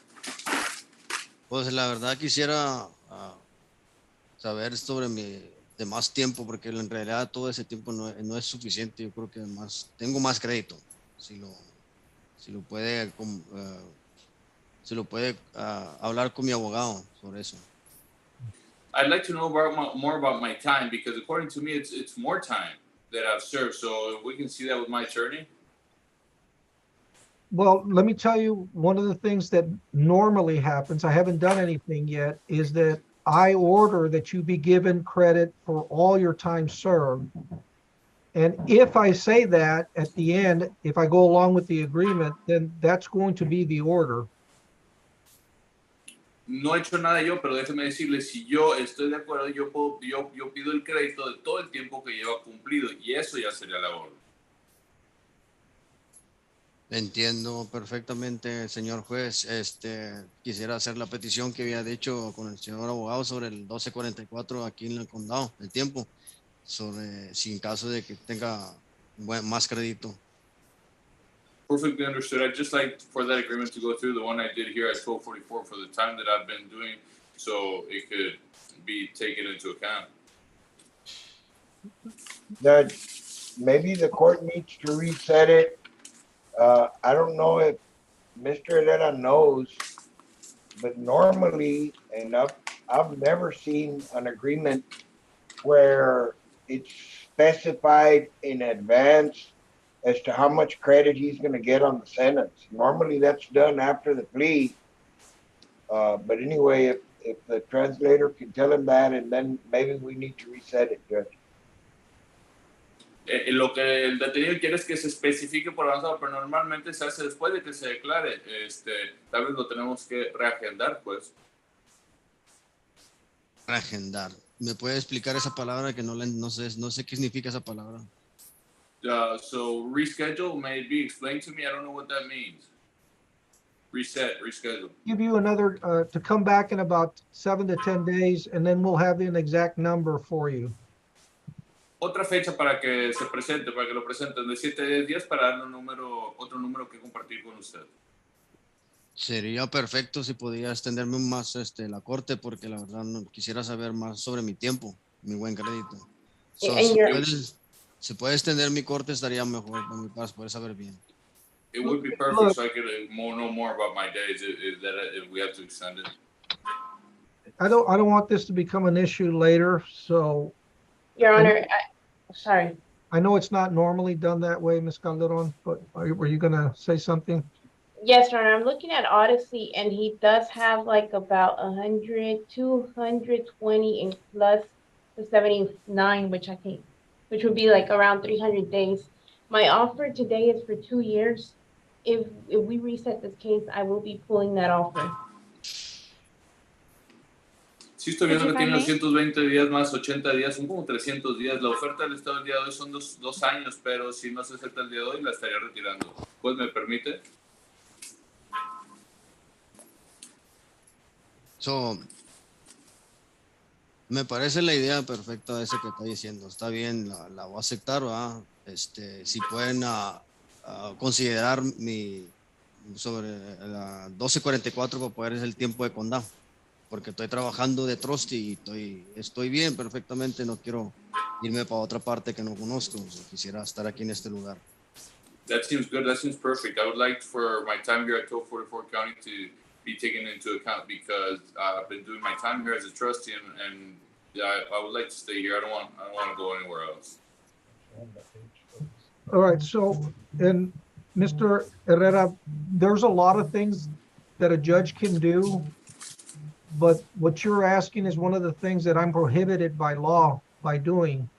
Señor Herrera, lo que estaba diciendo, yo entiendo en español, es que hay muchas cosas que yo puedo hacer, pero lo que me estás pidiendo es algo que está prohibido en la ley, porque el nivel del delito que tienes no se permite hacer eso. Ms. Calderon, un momento. Understood. Ms. Calderon, did you say that you're showing that he has how many days? About 300, but I believe Ms. Cadena was about to speak from the clerks. Yes, Judge, we have a Webb County Sheriff's Office record indicating the days incarcerated. Would you like for me to share it? Just tell me the number. It's because there's a lot of dates. So from what year would it start? Since 2000. It starts from 2002 all the way until 2022. If it is. Well, this is a 2020 case. I mean, I don't know. I'm showing on the docket 74 days. Yes, Your Honor, that's the current time which he's been arrested, I guess, for this MTR. That's what it's showing you, but I have days from the start of this charge, like when he first got arrested to maybe Capias's MTRs. Those are the days that I'm counting as being part of this case.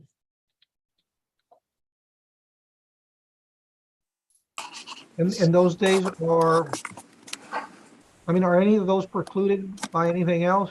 I mean, by anything? I wouldn't know because I would have to look at the court record and see if there's any sanctions made during this MTR. If sanctions were made where that time was already used, or if he was given, what's it called, credit instead of giving out payment fees, then I really wouldn't know unless I go through the record.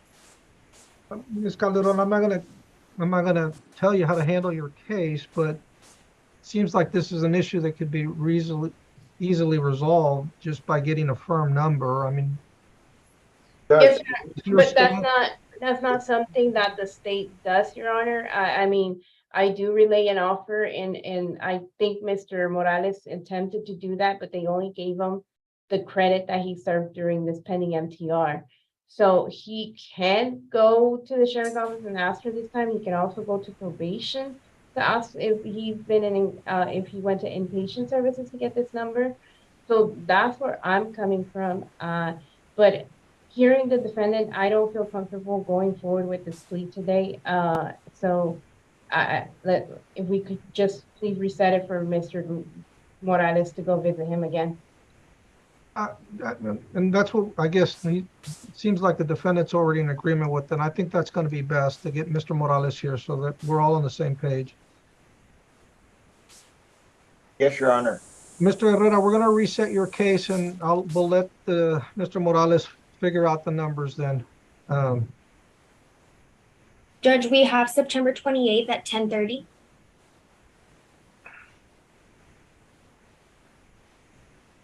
Entonces le vamos a dar una oportunidad de reagendar para que vaya el abogado Morales y ver detalle con los números. Juez, tenemos fecha el 28 de septiembre a las 10:30 disponible. Muchas gracias, señor juez, y también a ustedes los que están al lado de la corte. Se los agradezco. All right. Thanks to the judge and to everyone in court services as well. All right, we'll see you back on the 28th. Nos vemos el 28 de septiembre, señor. Gracias, señor juez. Gracias, señor juez. All right. Thank you, Judge. That's all I have, Your Honor. Thank you, Mr. Gonzalez. Thank you so much, Your Honor. Make sure you let Mr. Morales know what's going I on. will do that right now, Your Honor. Yeah, okay. Thank you. Make sure nobody's vandalizing my. I'm here on standby.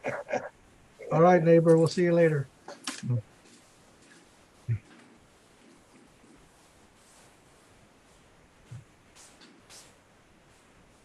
Next, Yes, Your Honor. We got Joe Manuel Martinez, 49. Page one. He's the first one, Judge. thank you. The court calls 2020 CRO 873D1, the state of Texas versus Joe Manuel Martinez. Mr. Martinez? Yes, Your Honor. Yeah. Good afternoon, sir. Mr. Ernesto Garza? He was just here in my office.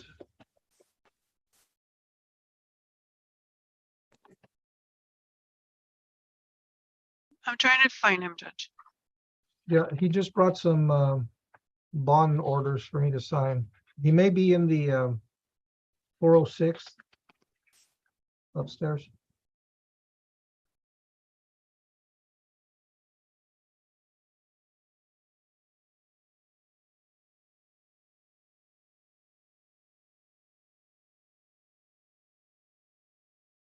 Who's the other? We have Francisco Philip Fuentes, Your Honor, from the 49. All right, let's see if we can take care of that one and then we'll come back. The court calls 2020 CRM 65D1, the state of Texas versus Francisco Philip Fuentes.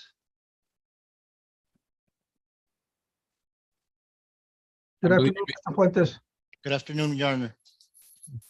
So, Mr. Salinas, is this yours? Well, I believe he has cases on the 406 as well, Your Honor, on page 3.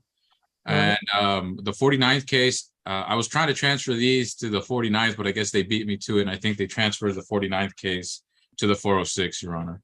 Oh, So I can stand in for all of them. Yeah, I think I do have the orders on that. Let me call those cases as well.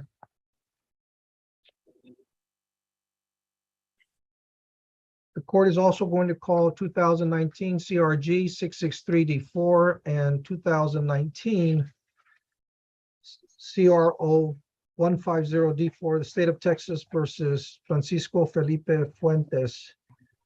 And I believe they're all arraignments. 2 are MTRs and one's an active case, if I'm not mistaken, Your Honor. The one in the 49th is the active case. Your Honor, if I may.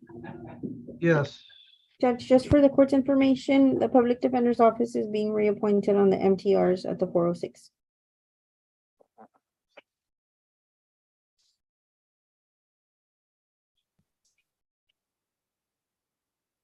so everything's being transferred to the 406?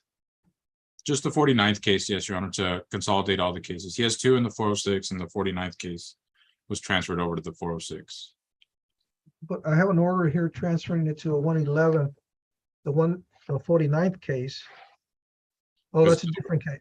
I'm sorry, different order. You got my hopes up, Judge. Yeah. All right, hold on.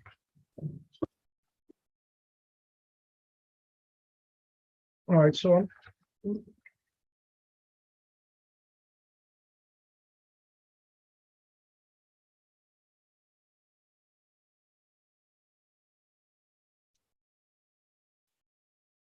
Mr. Fuentes, are you catching all of this? Yes, Your Honor. All right, so all your cases are being transferred into one court. I think that usually means that things go faster and all the cases can be resolved at once. So I'm signing the orders transferring the cases to the 406. Okay, Your Honor. You have the 49th also, Judge?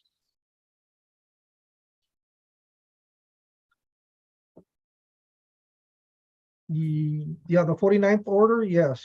Oh, okay. Yes, I do. Yes, I'm signing it right now. It's the one ending in 65D1.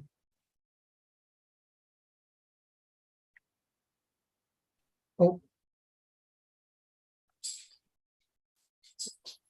Oh, wait a minute.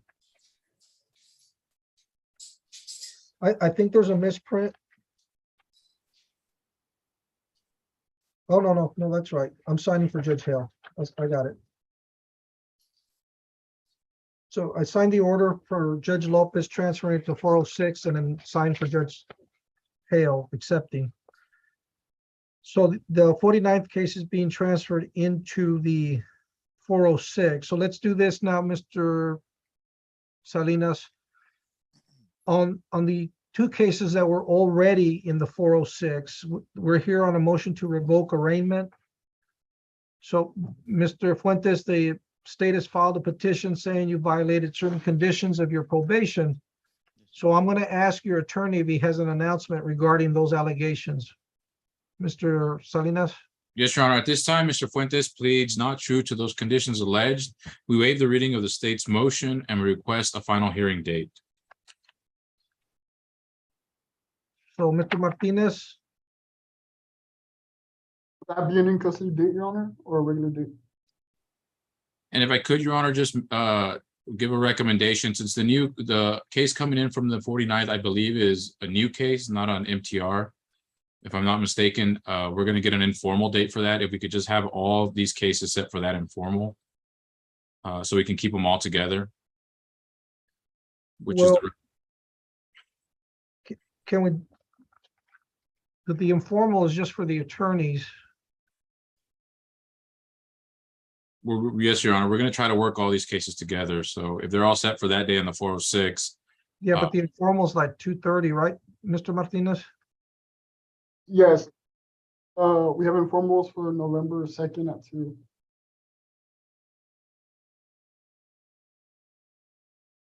Will they bring the defendant then as an in custody then? Well, Your Honor, we won't have a hearing since I'm trying to work them all together. I'll have the informal for the new case, and then we'll get an offer, most likely a global offer. And then at the next setting, we should be able to resolve all the cases together. So the final hearing won't actually be until the court date after the informal. Oh, okay, I get it. I thought you wanted to set the informal on the same day as the final hearing. No, Your Honor. So let's give, on the case, the new case you're going to inherit in the 406, Mr. Martinez, what's the informal date? Going to be November 2nd at 2. All right, and let's get them a final pretrial sometime after that. We're looking at November 14th, 9 a.m. Is that going to be enough time? We can make arrangements at the informal if we need more time, Your Honor. Okay. All right, did you get all of that, Mr. Fuentes? Yes, Your Honor. I just want to know if like I can get to take off the whole like a bond for the KPS. So I won't have a hold. I'm trying to get back to like my job and everything. Like which court did you go KPS in? I believe it's with Judge Lopez or with Judge Hale? I think it was Hale. Your Honor, if I may, I believe Ms. Vargas filed a motion to set bond. There's a no bond in the 49th case that was transferred over, the one ending in 065. Yes, Judge, I can't remember the date, but I can check. I believe he went KPS on the 49th case. And so what happened there, Mr. Fuentes? How come you didn't show up? The reason was, sir, I had gone to Dallas before the pandemic for my job, because I started signs company. But when I went over there, the pandemic hit, I couldn't come back. They wouldn't let me come back on bus or nothing. So I got stuck over there. And then I got stuck on San Antonio again. So I was having trouble coming back to Laredo. That was the issue. You've been in jail 22 days, más o menos? Yes, sir, almost a month. But I'm trying to get back. But I've just been under the radar. I've been working and just for my kids, because they're already in high school and going to football. And I'm just trying to get back to my life, you know. And I haven't been getting into trouble. I mean, I just been working. Your Honor, if I may, Yes. the defendant hasn't reported to probation since March 31st of 2020. So these all cases came about at, oh, okay. So, and that, obviously, is that the reason you filed a motion to revoke? Yes, Your Honor.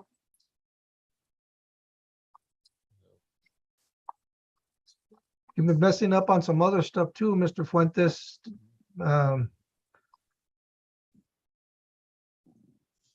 many, do you know how many conditions they're alleging in the motions to revoke? Your Honor, condition 2, 5, 11, and 21. The defendant did test positive when he did report for marijuana, cocaine, and benzos. Well, Mr. Thompson's not here. Who's here for Mr. Thompson? So really, the only thing that's holding up is the KPS in the 49th? I believe he has a no bond on the 2 MTRs as well, Your Honor. And then he might have picked up some new charges as well. That's correct, Judge. There's no bond. That's what I was asking you. If I can get at least a bond. I mean, I'll wait here. I mean, hold on a second. Yes, sir. How many other charges does he have? He's in custody on the 20. He's in custody on the 2 MTRs And the 49. and then the 49th. He doesn't have any other pending charges? Not that I'm aware, but I can double check. I believe there's 3 charges that an evading, a resisting, and a failure to ID that are new charges, Your Honor, which he has bond for. That's correct. Okay, no, well, so he has bonds on all those other ones. Yes. And I'm assuming the evading and all that led to his arrest. Is that when you got arrested 22 days ago? Yes, Your Honor. All right. Okay, so he needs bonds on the 2 motions to revoke and the 49th capias. Yes.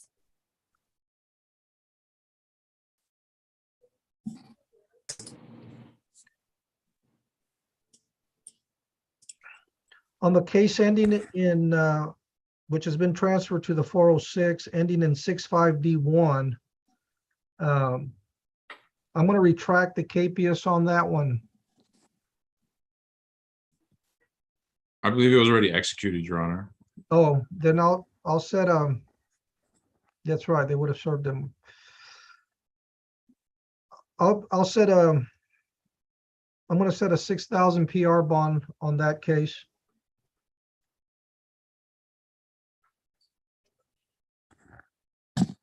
Is this per count, Judge, or total? No, just there's one count in the 49th case. There's 2. Oh, the state jail felony. I didn't see that. Okay. And we'll do a 5,000 PR bond on the state jail felony. And we need to deal with the motion to revoke now. Judge, there's no MTR in our case. No, I know. I'm talking about Okay. I'm talking about the 406 cases. Okay. It's 663 and 150D4. Okay. Anyway, our case is going to be transferred. Yeah, that's another. The PR bonds that I just said are going to go through the 406 ultimately. I don't know what number they're going to assign them, but I said PR bonds on those 2 cases.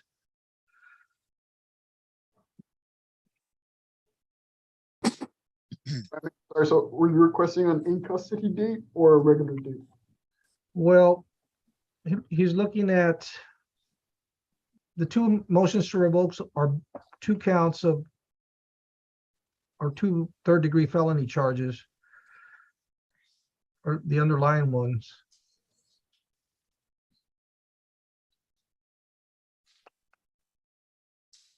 Were you working before you got arrested, Mr.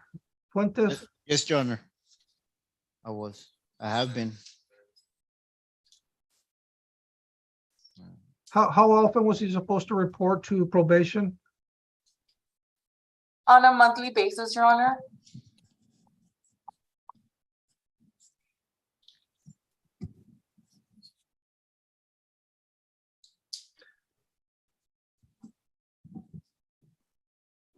I'm gonna set I'm gonna give you a low bond on each one of those, cash bill surety bond though, of 4,000 on each one.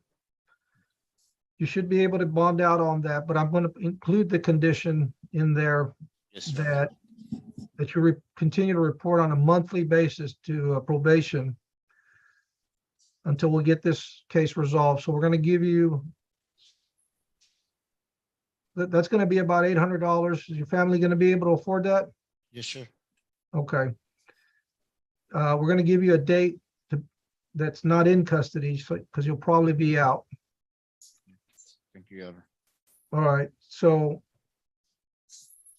And you're requesting sometime in November, correct, Judge?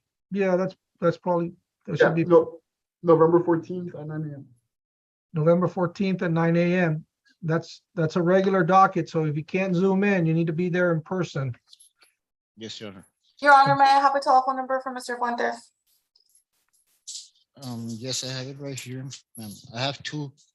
One is 956-754-7349. And the other is 956-552-0119. Thank you. Okay, and the other condition I'm gonna put, Mr. Fuentes, is that as soon as you get out, you're gonna have to report to probation, all right? So they can set up a schedule. I'm willing to comply, Your Honor. All right, good luck, Mr. Fuentes. And Your Honor, I'm not sure if we arraigned him on the 49th case Oh, we didn't, okay, yeah, we're gonna. that was transferred over. All right, I'm gonna ask your attorney. Oh, no, he's been arraigned on that one. That one's already. the one Okay. that- Okay. That one's actually was set to go to final pretrial, but we're just gonna give you that's the informal date. We're restarting the clock on that one for you. Okay. Did you get that? Mr. Martinez, what was the informal date for the new case? November 2nd at 2.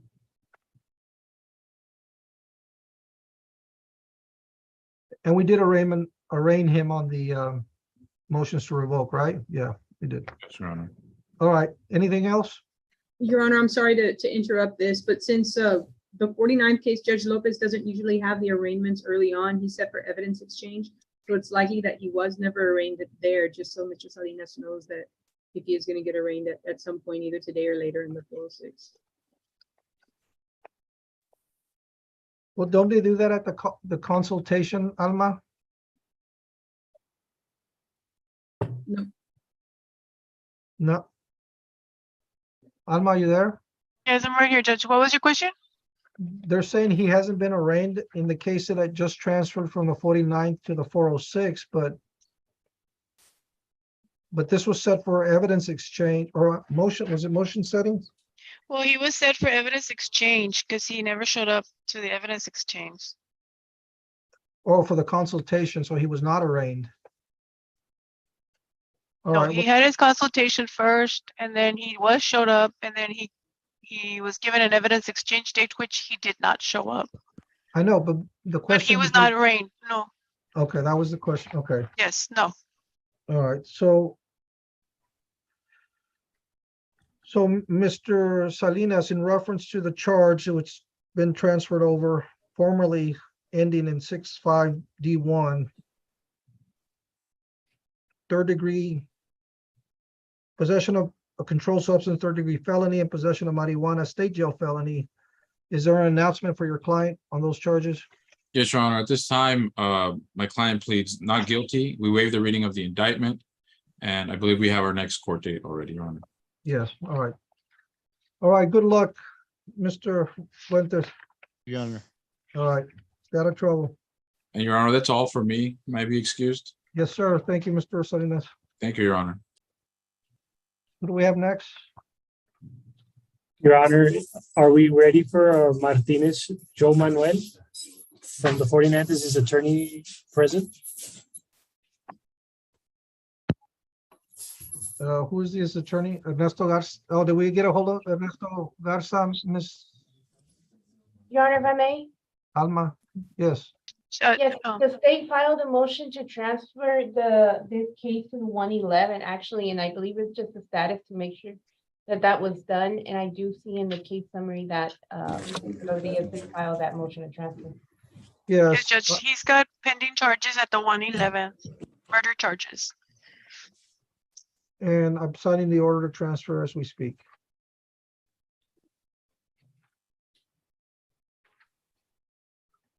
So.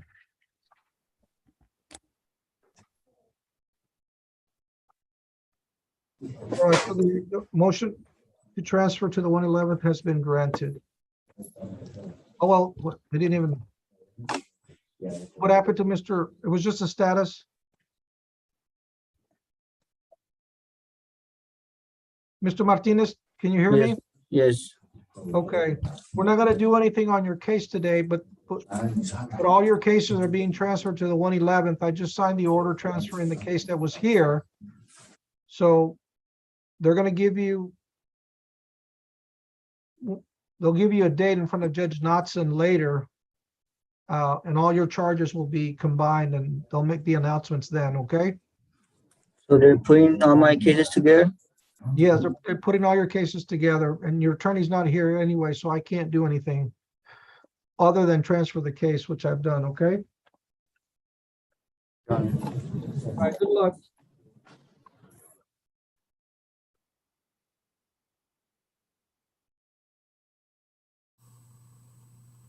Judge, I'm going to take a quick 2-minute break, please.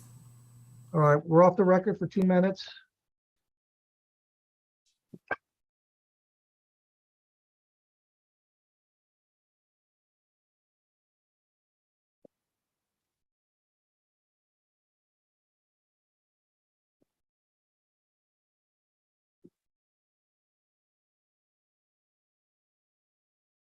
We have one. Done. Judge, if I may, Yes. did they remove Jade Lerma from the 341st docket? No, we already heard of it. Okay.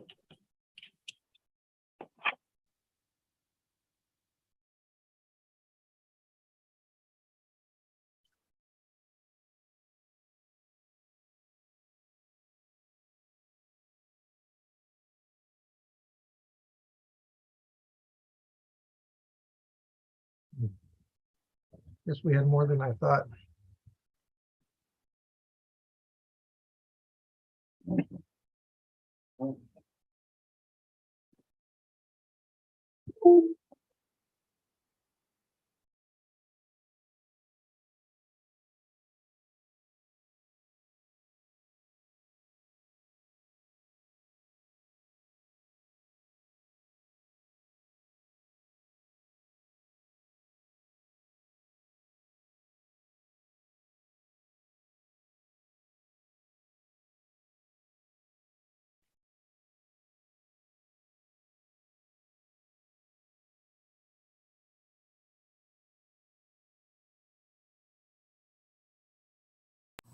Thank you. I'm back.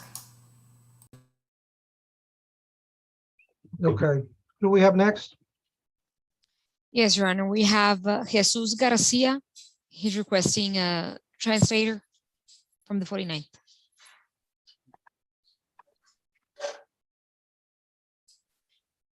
The court calls 2018 CRL 1025D1, the state of Texas versus Jesus Garcia.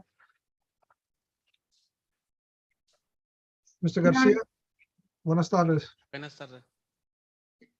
Your Honor, if I may. Yes.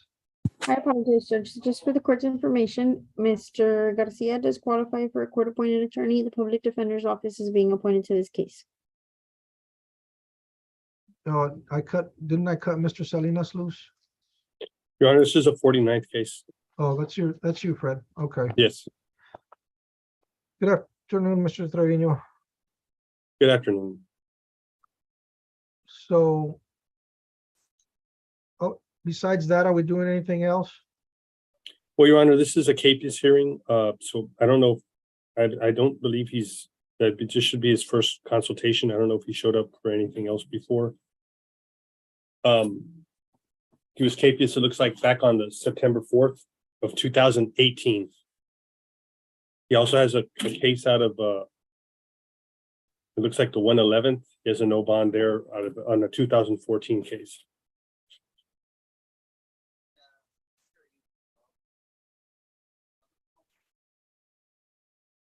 So I don't know, he's been capious, looks like close to 4 years on ours. Well, let's do, Alma, why don't we put this on, what was that setting you gave me with Judge Lopez?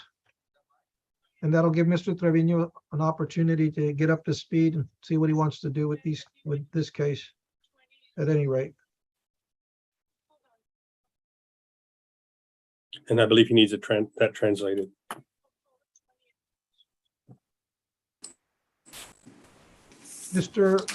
You ready, Mr. Gonzalez? Yes, Your Honor.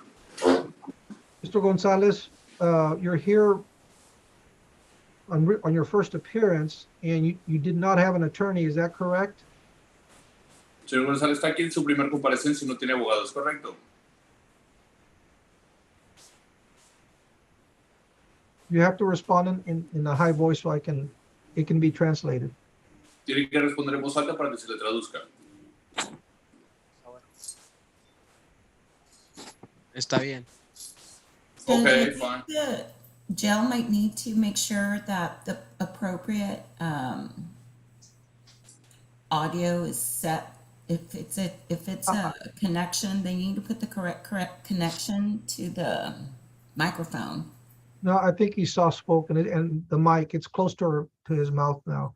Mr. Garcia, so I'm appointing you an attorney today. Entonces le voy a asignar un abogado el día de hoy, señor García, ¿está bien? Está bien. Okay. Your attorney is going to be Mr. Fred Trevino from the Public Defender's Office. No hay necesidad de gritar. Su abogado va a ser el licenciado Fred Trevino de la Oficina de la Defensoría Pública. Sí, está bien. Okay, fine. And I'm going to set your case with Judge Lopez in a couple of weeks. That way he can have some time to find out what's going on with this case. Le voy a regenerar el caso con el juez López para dentro de varias semanas para que se puedan investigar qué es lo que está pasando con su caso. Ah, está bien. Okay, Está that's bien. fine. Alma, Yes, Judge. okay, what was the date you gave me earlier that Judge Lopez was hearing? October 20th at 9:30. You don't say anything sooner? No, Judge, that's his next one. Okay, well, we'll set it for that date. Your case is going to be set for October 20th at 9 a.m.? 9:30, Judge. 9:30. Se le va a generar el caso para el 20 de octubre a las 9:30 de la mañana. ¿Qué me dijo? ¿De octubre qué? October what? 20th. Ah, está bien. 20. Ah, está bien. Okay. Okay. Your attorney will visit you before that date. Su abogado lo va a visitar antes de esta fecha. Me parece perfecto. That seems perfect. All right, thank you, Mr. Garcia, and buena suerte, good luck. Gracias, muy amable. Buen día. Thank you. Very polite, Your Honor. Have a great day.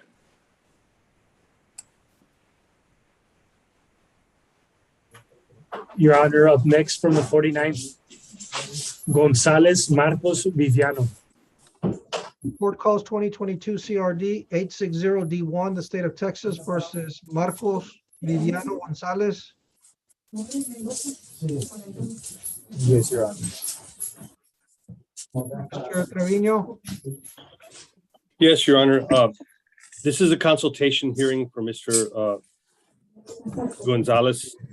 He has several counts. A lot of them are Class A's, but he only has one third-degree felony for a total of 10,000. He's been in custody since his initial arrest, June 17th, but he was indicted within the 90-day limit. So at this time, we're still going to try and request a bond reduction. I'm sure that the court's already had his criminal history. I think he already had bond reductions before, so that this court probably already has a history of his prior arrest and what he's in there for. So we're just requesting a bond reduction again, Your Honor. There are low bonds, but because of the amount of counts, he still cannot afford a bond at this time.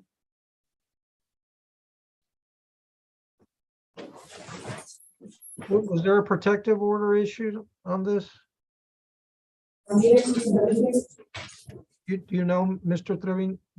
No, Your Honor, I just, this is his initial appearance with us at this level. I don't know what happened at the magistration level.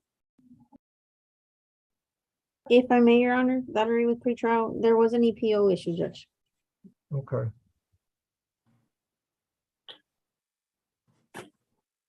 Do you have the list of what his bonds are at right now?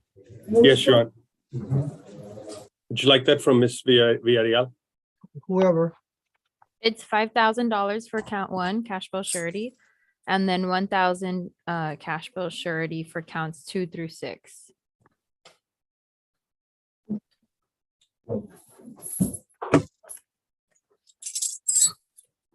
Judge, the state is respectfully oppose any reduction in the bonds or appropriate bonds as is. And then as far as I know, the defendant lived on a property, you know, just behind the victims. So he was very close to them.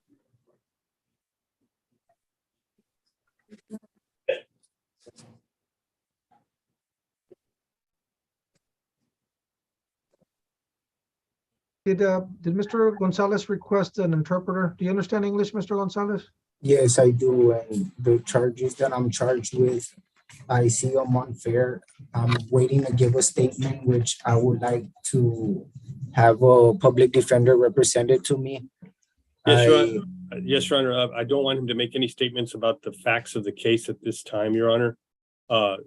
What we will do is we're asking for a hearing to set bond or to reduce bond. We can ask for another bond reduction hearing for the next in custody docket that will give the state time to prepare.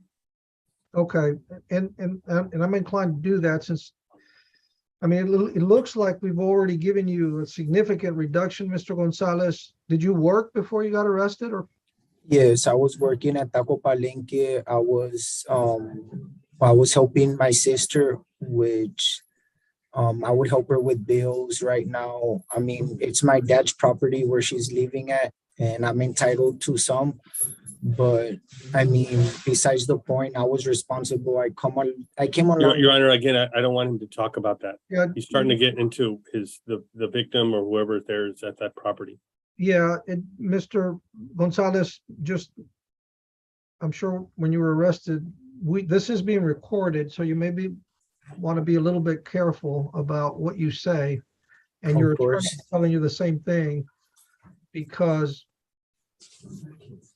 as either myself or another judge told you, anything you say can and will be used against you during any proceeding and at trial. So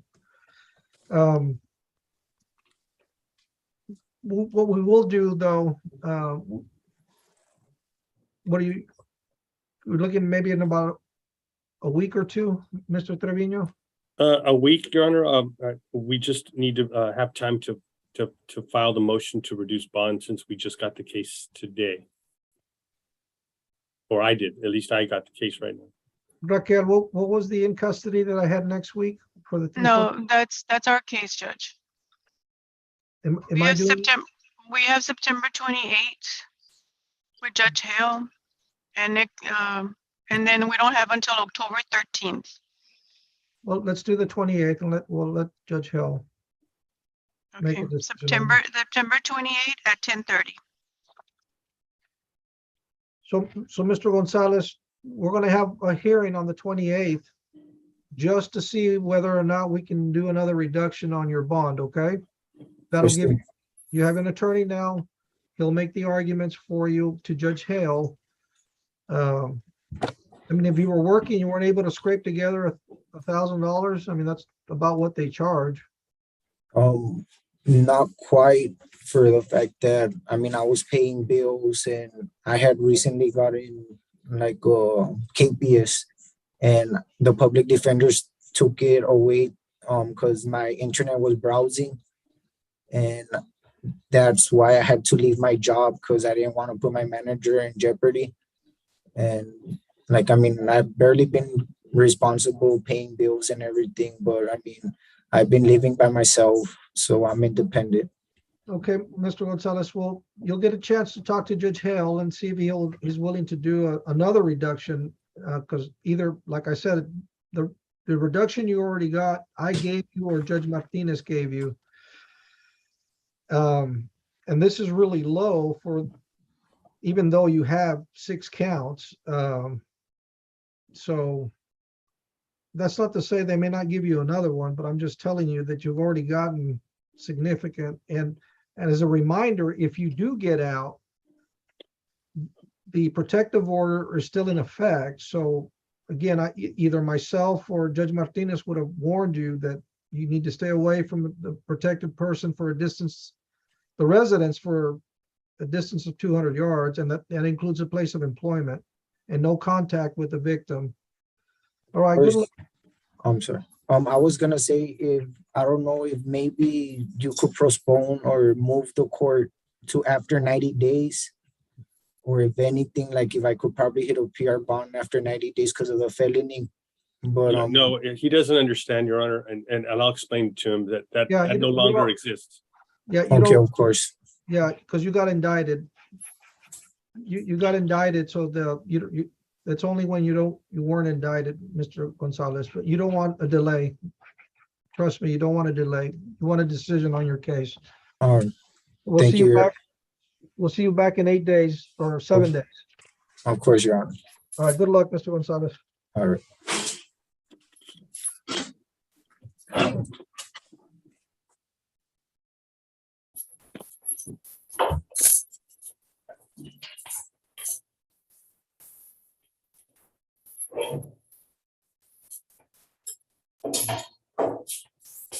Up next, we have Jose Antonio Mendoza, Your Honor. 49, Mr. President Interpreter. Okay, the court calls 2021 CRI 304D1, the state of Texas versus Jose Antonio Mendoza. Buenas tardes, señor Mendoza. Yes, 2 cases, Judge. Oh, There's 2 cases. Yes, one right. Y señor Mendoza va a tener que hablar en voz alta. And the court also calls 2021 CRI 392D1, also the state of Texas versus Jose Antonio Mendoza. Good afternoon, Your Honor. Annalí Vargas for Mr. Mendoza. We have submitted 2 plea admonishments, plea agreement packages for the MTRs, Your Honor. Don't know if the court has them. Yes, I do.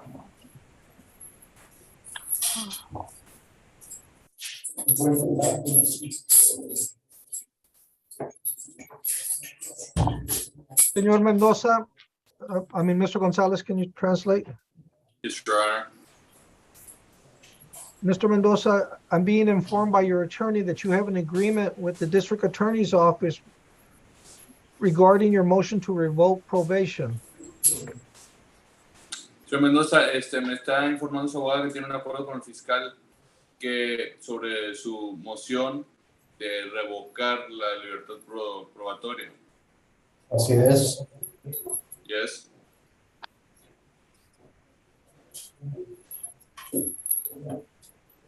Mr. Mendoza, the first thing I have to do then is ask you to raise your hand to be sworn in. Lo primero que le tengo que pedir es que levante su mano derecha para que tome juramento. Do you swear to tell the truth, the whole truth, and nothing but the truth, so help you God? Jura decir la verdad, toda la verdad y nada más que la verdad bajo el amparo de Dios. Sí, lo juro. Yes, I swear. And Ms. Varga, any objection to us proceeding on both cases at the same time? No, Your Honor, no objections. So, Mr. Mendoza, is your true and correct name Jose Antonio Mendoza Andrade?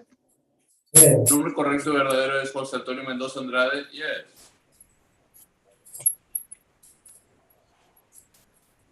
Hey, have you had enough time to talk to your attorney about what is going to happen here today? ¿Ha tenido suficiente tiempo para hablar con su abogada de qué es lo que se va a llevar a cabo el día de hoy? Sí. Yes. Have you been satisfied with their services? ¿Queda satisfecho con los servicios? Sí. Yes.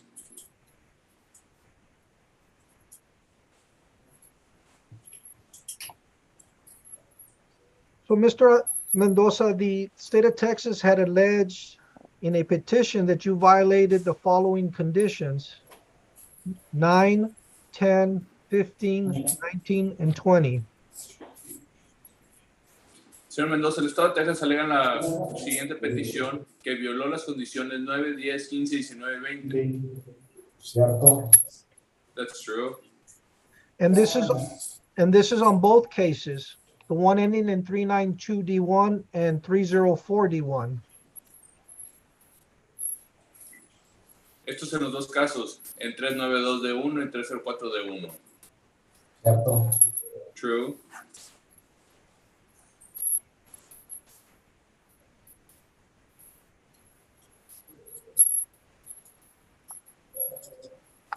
Did you sign the two documents after your attorney had explained to you the agreement?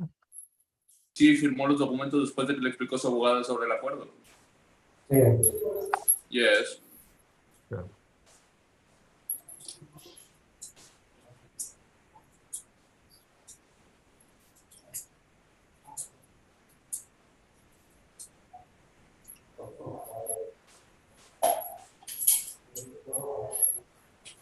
Is the state offering the two plea admonishments into evidence?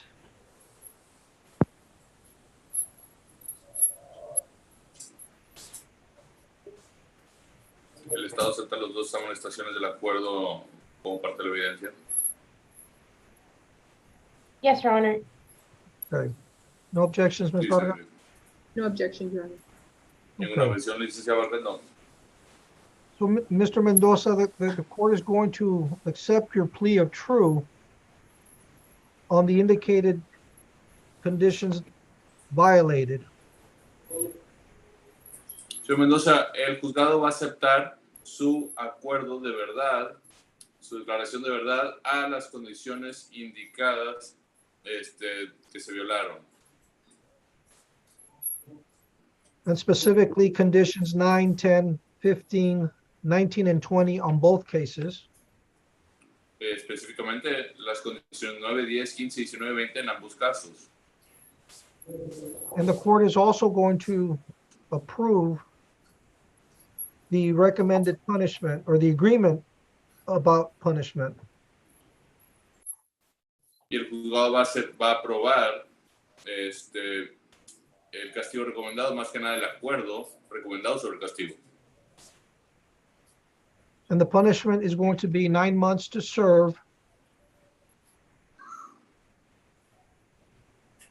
to run concurrent with the, and let me start over on this. In the case ending in 392D1, the punishment is 9 months to serve in the county jail, No, Your Honor, this is state jail. the state jail. 9 months to serve in the state jail. Sobre su caso 392D1, el castigo va a ser 9 meses en cárcel estatal, para cumplirse en cárcel estatal. The 9 months will run at the same time or concurrent with the case ending in 304D1. Estos 9 meses van a correr a la misma vez con el caso 304D1, concurrentes. And the court will accept the motions to dismiss cases 2022 CORK 620D4, 2021 CRB 756L2,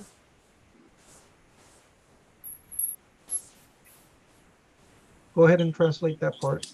Y el juzgado sobre el pedimento de la moción de sobreseer o desestimar los dos casos 2020 CR2K024 y 2021 CRB756L2. And also this will prove that the indication that the district attorneys will not accept for prosecution the indecent assault class A misdemeanor. Y no van a aceptar la indicación sobre iniciarle cargo sobre la agresión indecente, delito clase A. Also interference with an emergency call, class A misdemeanor. Interferencia con una llamada de emergencia, también delito nivel clase A, delito menor, nivel clase A.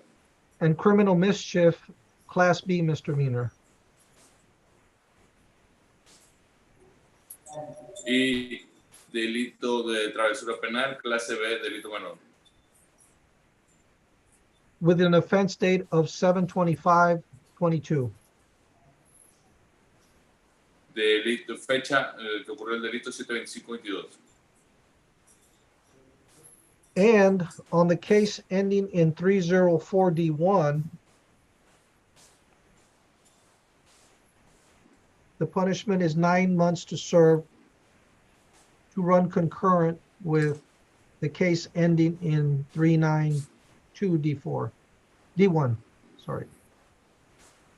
Y sobre el caso con terminación 034D1, el castigo van a ser 9 meses para que corran concurrentes con el caso 392D1. Your Honor, I'm sorry, if I may, Yes. for clarification, the conditions alleged on 304D1 are conditions 9, 10, 15, 20, and 22. They're different from the 392D1. Well, I thought they were the same. No, I'm sorry, Your Honor. They're in the plea admonishments I have, they're the same. On the motion to revoke, they're not, Your Honor.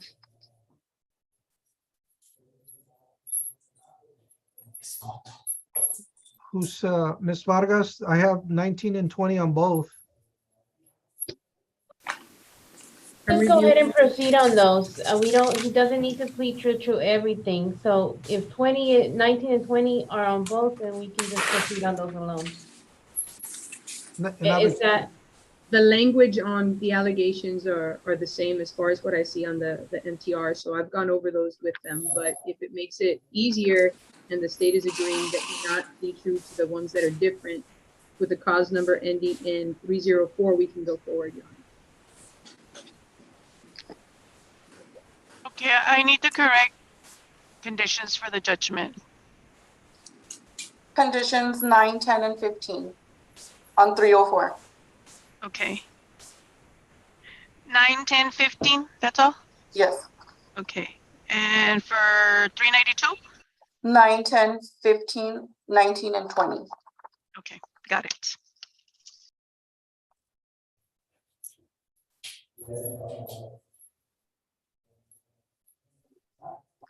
Mr. Mendoza. In your case ending in 304D1, 2 of the conditions have been removed, 19 and 20. So I'm going to reject your plea of true on those 2, and they'll just be removed. Señor Mendoza, en su caso 304D1, 2 de las condiciones han sido revocadas. Se han quitado la 19 y la 20. Entonces voy a rechazar su acuerdo de culpabilidad en esas 2 condiciones, 19 y 20, se van a quitar. In other words, you're being found of less conditions than originally you had indicated. En pocas palabras, se le está determinando menos condiciones, culpable de menos condiciones de las que había indicado previamente. Does that make sense? ¿Sí le queda claro? Sí. Yes. Okay. All right, anything else? Judge, would this be with credit for time served? We would be requesting, same, Your Honor. And I'll approve, the court is going to approve that Mr. Mendoza be given credit for all time that he has served. Señor juez, esto sería crédito por el tiempo cumplido. Sí, el juzgado va a ordenar, el juez ordena que se le dé el crédito por el tiempo cumplido.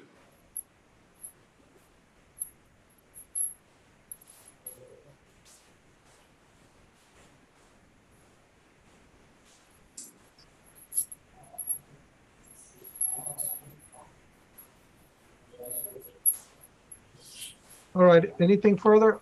Do you have any questions, Mr. Mendoza, about what just happened?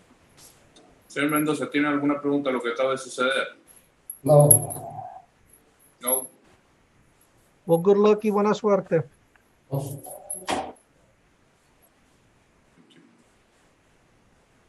Ya se puede ir. Yeah. Thank you, Ms. Vargas. What do we have next? From the 49th, Your Honor, Ramirez Luis Enrique Jr.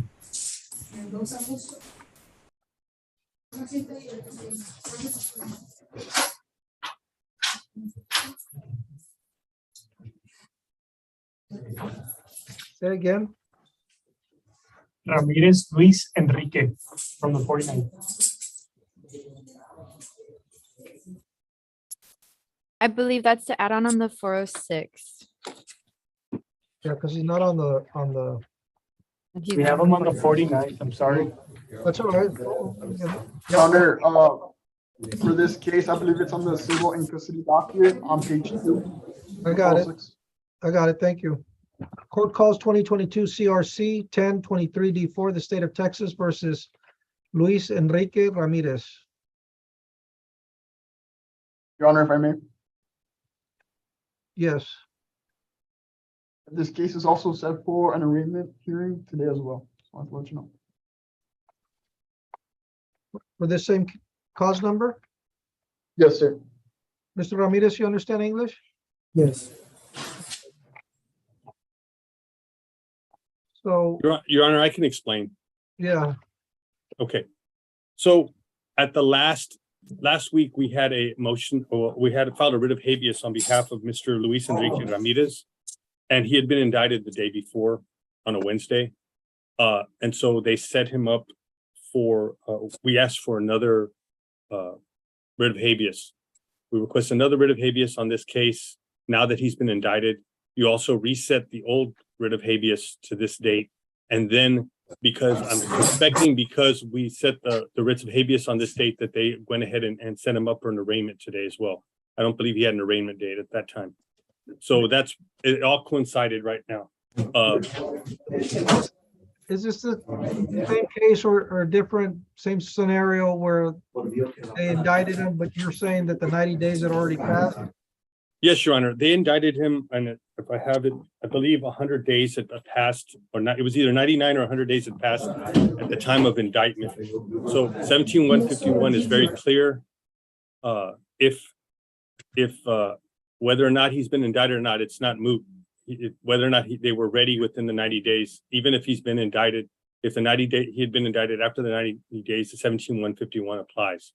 You said you were going to look into or research the fact whether Senate Bill 6 applied.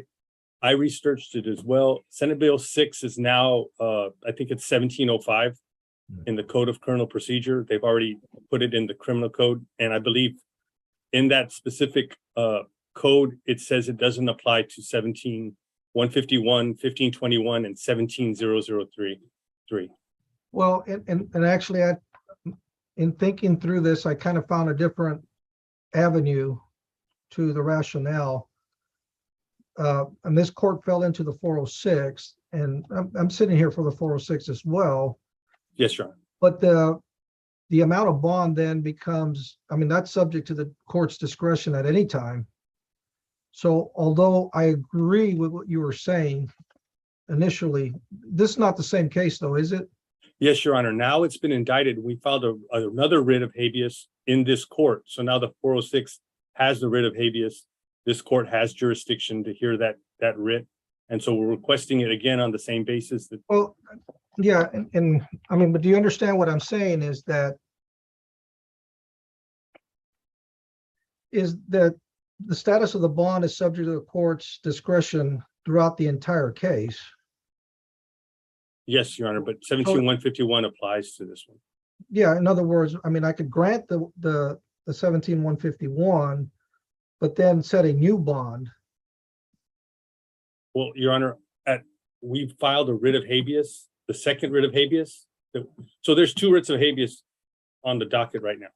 There's the writ of habeas that was reset by yourself at the last court hearing, and there's a new writ of habeas that we specifically set for this case. So at this time, we're requesting the writ of habeas be applied to 2022 CRC 1023 D4. And in that case, we're requesting that 17151 be applied to Mr. Ramirez's case, Your Honor. And therefore, we're requesting that either a reasonable bond, which in our case would be requesting a PR bond for this charge. Or these charges, actually. Your There's Honor, two. I may respond. Yes. Yes, Your Honor, Mr. Trevino is correct, but the code does say a reasonable bond. It does not necessarily mean that it should be a PR bond. Given the severity of these charges, Your Honor, given the fact that he stated to investigators that he was going to flee and only stayed because he was convinced to stay, we don't believe that a reasonable bond would be a PR bond. We believe that a reduction maybe would be reasonable, but a PR bond in and of itself would be completely unreasonable, Your Honor. So we would object to any PR bond. And Your Honor, I respectfully disagree with Ms. Rios. The reasonable bond test for a 17151 or any writ of habeas is not any of the factors that would be included in a bond reduction. The reasonable, the test would be the amount ability for him to pay. So we're saying that he has no ability to pay any bond at this time. Well, no, but again, going back to the other argument. So even if I do agree with what you said a few weeks ago or a couple of weeks ago, the court still has to, at any time, can decide to modify bonds. After he's been granted a bond, Your Honor? I'm trying to figure out. He's here now in front of me. I mean, it's a timing issue and he happens to be here, so I can set one and then change it the next moment. Bottom line is this, Mr. Trevino, I do feel I'm not going to give him a PR bond. So what was his bond originally set at?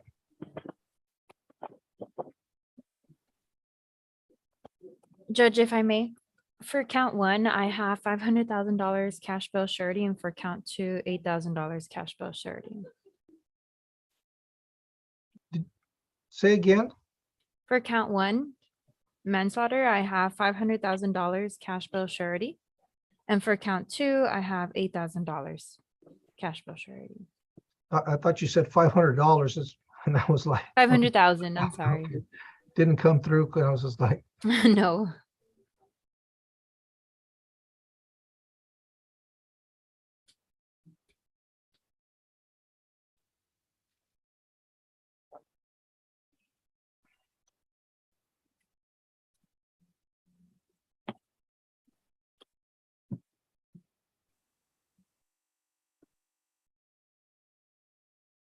okay, this is what I'm going to do, Mr. Trevino. And again, to the extent of the filing, the way you explained it, I do agree, but I'm not going to give him a PR bond, as I mentioned.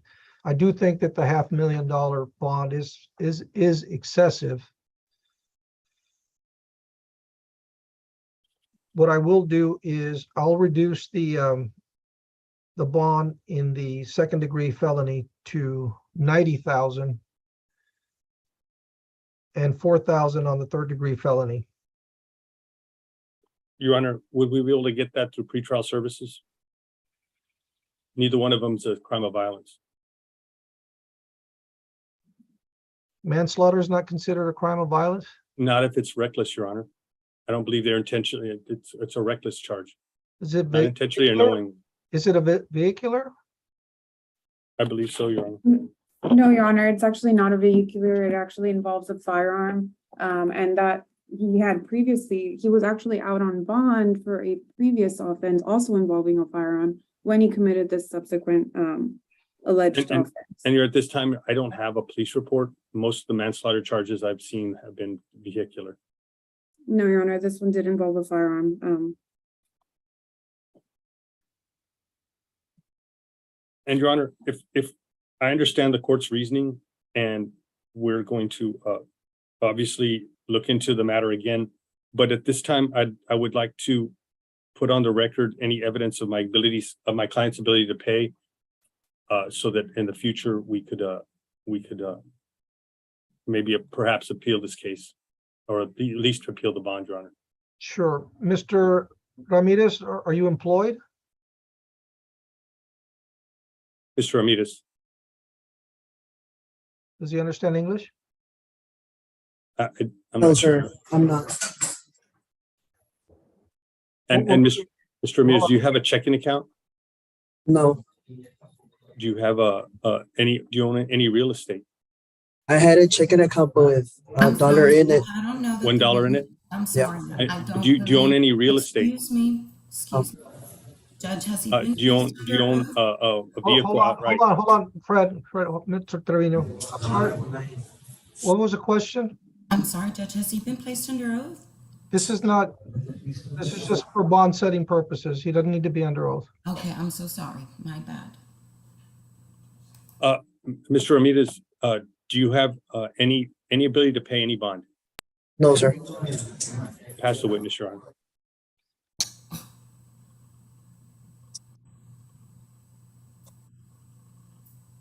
Mr. Ramirez, are your parents employed? Just my stepfather. And what does he do? He works for the city.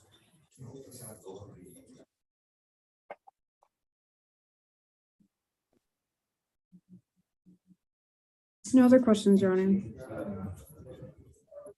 All right, is there any other request besides the bond through pretrial services, Mr. Trevino? At this time, no, Your Honor. And Your Honor, if I may, I would have some requests if it were going to be through pretrial services. We would request an ankle monitor at his expense. We would also request that he submit to randomized drug testing and that he report at least twice a month. And Your Honor, we're not objecting to the ankle monitor. Our only objection would be at his whatever for him to pay, since he's already proved that he's indigent, Your Honor. He's already been denied a PR bond, which we believe he's entitled to. So at this time, if he is granted the bond, or if he gets out with an ankle monitor, we request that the fee be waived for him in this case. All right, I'm going to order that the 90 and the 4,000 that I ordered be through pretrial services. The fees for pretrial services will not be waived. And the conditions of an ankle monitor will be a requirement. And the court will waive those fees. Mr. Martinez, you will also be required to report in person every 2 weeks to pretrial services as part of the conditions of this bond.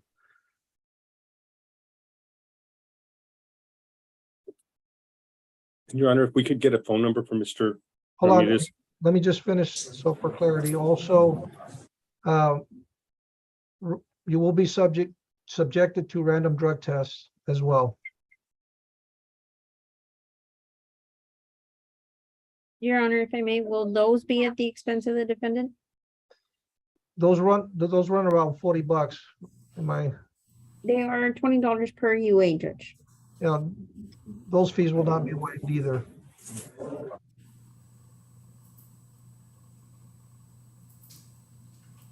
Your Honor, I apologize for the confusion. Will there be an order submitted as to the bond, or will it just be a disposition?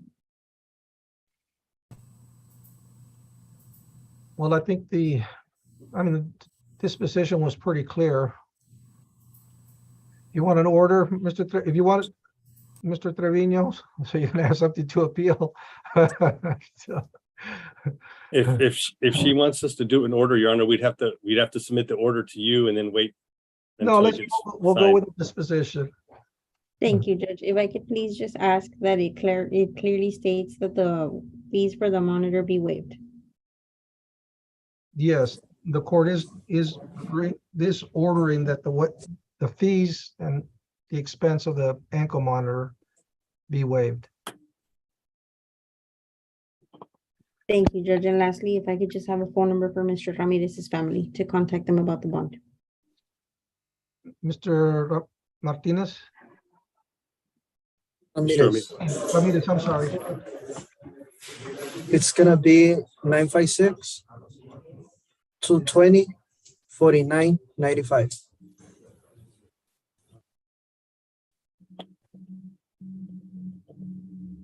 Thank you, sir. And Your Honor, this is a 406 case, so I believe this would be an arraignment. And my client pleads not guilty, waives formal reading of the indictment, requests pretrial settings. I don't know what our next informal would be. Mr. Martinez? Your Honor, the next informal will be December 7th at 2 p.m. Say again? December 7th at 2 p.m.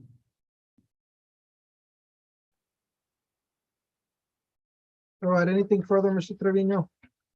No, Your Honor, I believe that's everything. All right, thank you. Good luck, Mr. Ramirez. Thank you.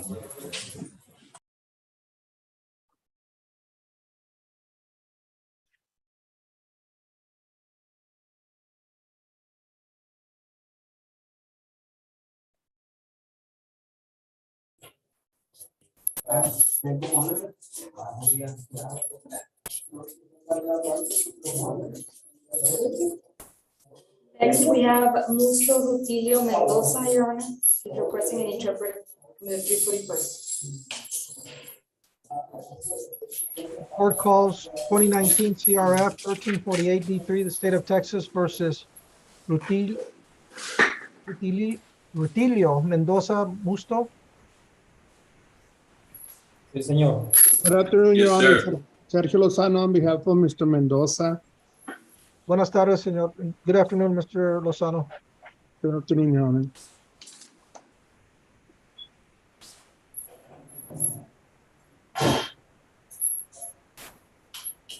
All I have on my docket is in custody court date. Correct, Your Honor. On this particular case, I have been discussing it with Cassandra De Hoyos from the District Attorney's Office. We did urge some motions quite some time ago.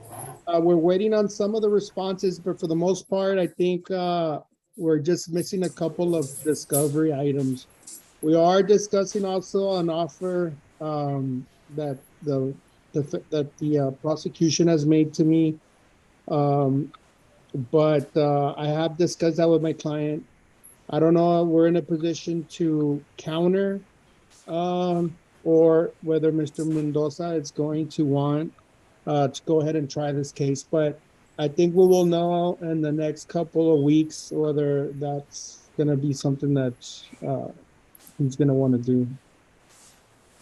Well, do we need to set this then? I mean, just for a status in about 3 or 4 weeks? Yes, Your Honor. I would venture to say 4 weeks. I know that there's a CAC video that I've been trying to accommodate to see and go over to the DA's office. It's something that they're not releasing, which kind of makes it a little more difficult as far as making time to go there and setting aside time to review that video. So, Raquel, let's set it for a status in October. October 26th, Your Honor? At 1:30?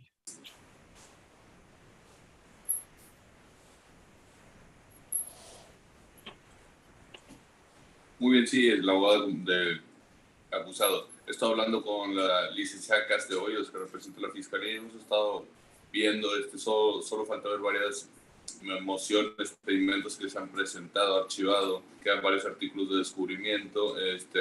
Nos presentaron una oferta, pero no la hemos estudiado, no sé si podemos dar una contraoferta o si nos vamos a ir a juicio. Lo sabremos pronto, tal vez 3-4 semanas. Hay un video que estoy intentando obtener, no nos lo están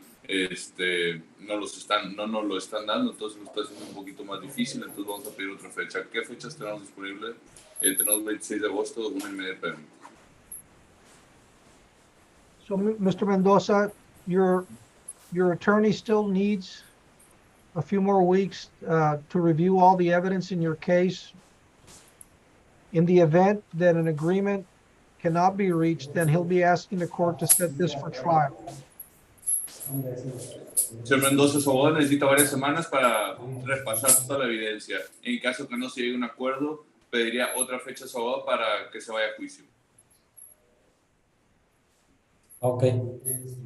Okay. You'll be back in court for that decision on October 26th at 1:30. Va a volver el 26 de octubre a la 1:30 de la tarde.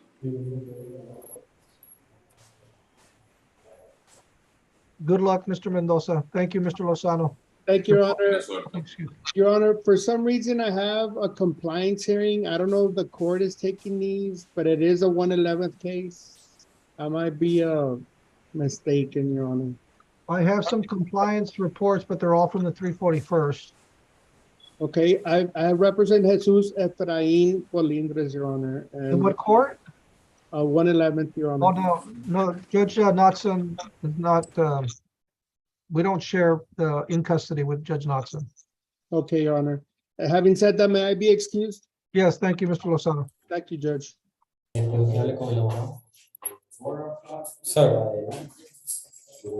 Ya se puede ir. Ya se puede ir.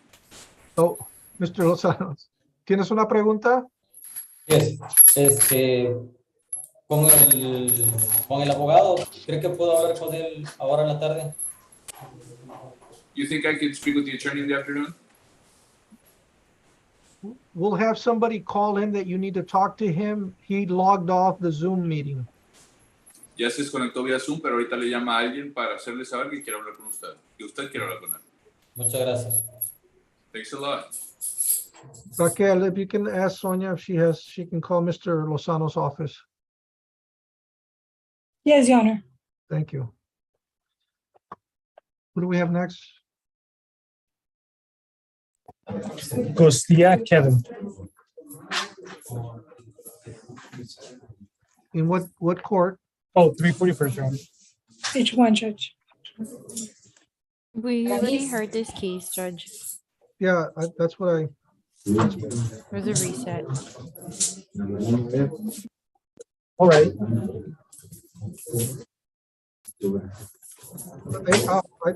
Let me just let him know. Mr. Costilla? Yes, sir. You understand English? Yes, sir. Okay, so your attorney was here earlier and he told me that he's going to be visiting with you soon because there's a new offer on your case. See if you'll accept the offer for a plea from the district attorney's office, okay? All right. I gave him some time to do that, and he thinks that it's going to go, that you're going to reach an agreement.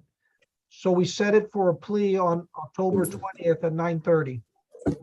Okay. All Yes, right, sir. and he's not here anymore, so we'll see you back in court on that day. Your attorney will see you before then. Thank you. All right. Next, We have Jacinto Heriberto Alanis, Your Honor. this is the plea.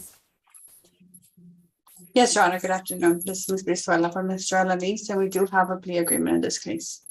Good afternoon, Mr. Alanis. Do you understand English? Yes. All right, so let me call all your cases and then we'll get to you here in a sec. The court calls 2020 CRL 980D3, 2020 CRM 420D3, 2020 CRO 734D3, and 2020 CRO 975D3. Is that it? And 2021 CRM 781D3. The state of Texas versus Jacinto Heriberto Alanis. Good afternoon, Mr. Alanis. Good afternoon.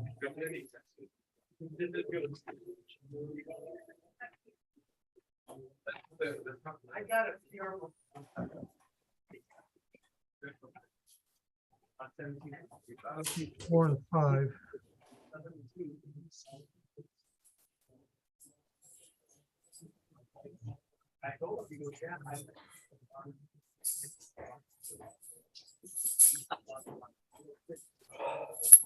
Ms. Brizuela, so he's pleading on the two cases. I'm assuming that as part of the agreement, all the other cases are going to be dismissed? That's correct, Your Honor. Okay. So, Mr. Alanis, I'm being advised that you haven't reached a plea agreement with the district attorney's office. Is that correct? Yes, sir. Okay, so I'm going to ask you to raise your right hand to be sworn in.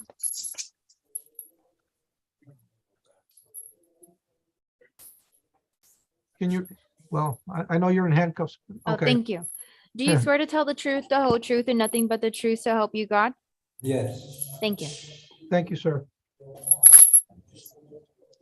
Is your true and correct name Jacinto Heriberto Alanis? Yes, sir. And you're here with your attorney, Ms. Brizuelas. Have you had enough time to talk to her about your case and what's going to happen here today? Yes, sir. She's the best defender, public defender. Okay. And so you're been satisfied with her services and everything? Yes. Okay. Is there anything that you need to tell me about that prevents you from understanding what we're doing? No, sir. And Ms. Brizuelas, do you believe your client is competent to go forward? Yes, Your Honor, I do. All right. So, Mr. Alanis, I have in front of me two plea packages, and these are the forms that your attorney showed you. And did she explain them to you before you signed them? Yes, everything around concurrent. Okay. So she explained everything in here for you. Did you understand everything? Yes. Okay. In here, you're telling me that you're going to give up certain rights. I'm going to cover a few of those to make sure you understand what happens if you go forward with a plea of guilty today, okay? Do you understand? Yes. Okay. And the first right that you're giving up is the right to remain silent. You do not have to plead guilty today. You have the right to have your case heard by a jury, the right to have a jury assess your punishment. And if there is witnesses and evidence against you, you have a right to confront those at trial. If we go forward today, you're giving up these rights. Do you understand that? Yes. Also, if I go along with this agreement, okay, and I approve it, and I sentence you, in other words, I punish you along the lines of the agreement, you cannot complain about that punishment to a higher court unless you get special permission from this court. Do you understand that? Yes, sir.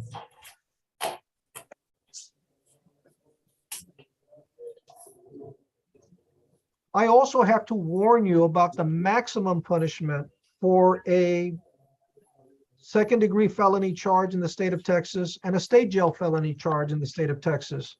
The maximum punishment you could ever get if found guilty for a second-degree felony is confinement in a state prison for a term of 2 to 20 years and a fine not to exceed $10,000.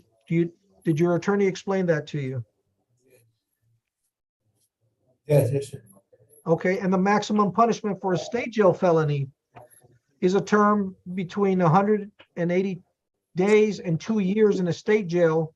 And again, a fine not to exceed $10,000. Did your attorney explain that to you? Yes, sir. Also, I have to ask everyone this question. Are you a U.S. citizen? Yes, sir. And I understand you're telling me that you are a US citizen. But if you are not a US citizen and you plead guilty, you could be subject to deportation, denied the right of re-entry into the United States, and denied the right to become a US citizen. Do you understand that, Mr. Alanis? Yes, sir. Okay. And knowing all these things that we just talked about, do you still want to go forward with your plea of guilty today? Yes, sir. Ms. Brizuela, does the defense waive formal reading of the indictment? Yes, we do, Your Honor.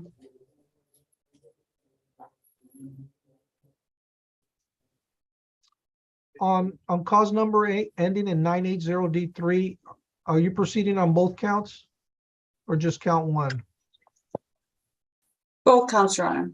Okay, so let me backtrack a little bit here also, Mr. Alanis. I also have to warn you, because you are pleading on one of the cases to 2 counts. The second count in cause number ending in 980D3 is a felony 3.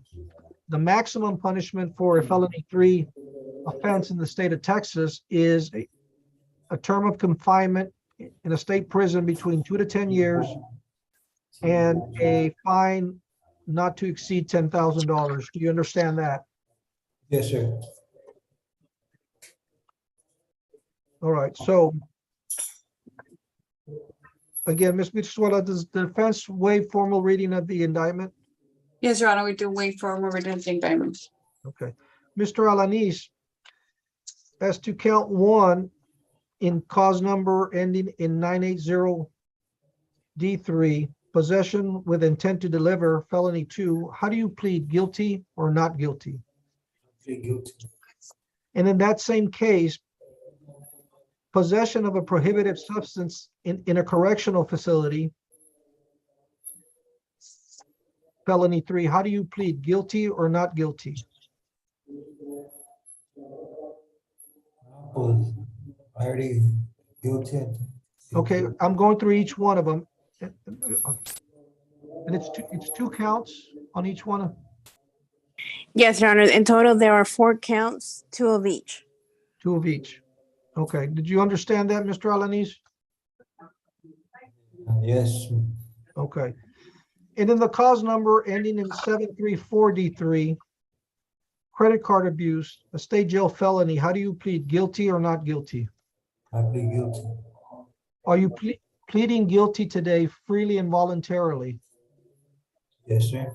Has anybody forced you to plead guilty? No, sir. And aside from the agreement that you have with the state of Texas, has anyone promised you anything else for pleading guilty? No más, everything run concurrent.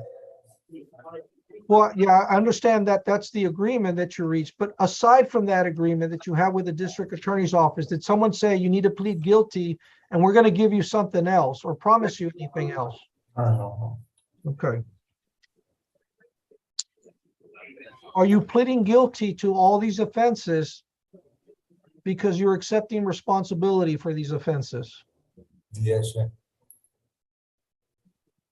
I have in front of me the 2 documents that you signed. Did you sign them after your attorney explained to you what was in there?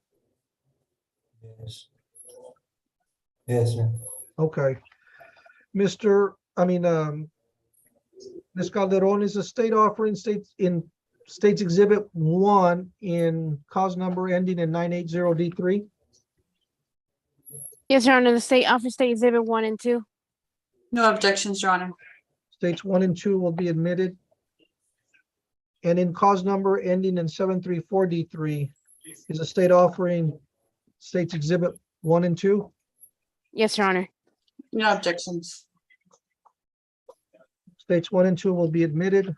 Mr. Alanis, based on the your testimony and the evidence before the court, I am going to find you guilty of the following offenses: possession of intent with intent to deliver, 2 counts of felony 2, and possession of a prohibited substance in a correctional facility, 2 counts, felony 3, and credit card abuse, a state jail felony. I find that I specifically find that your plea of guilty was made freely and voluntarily.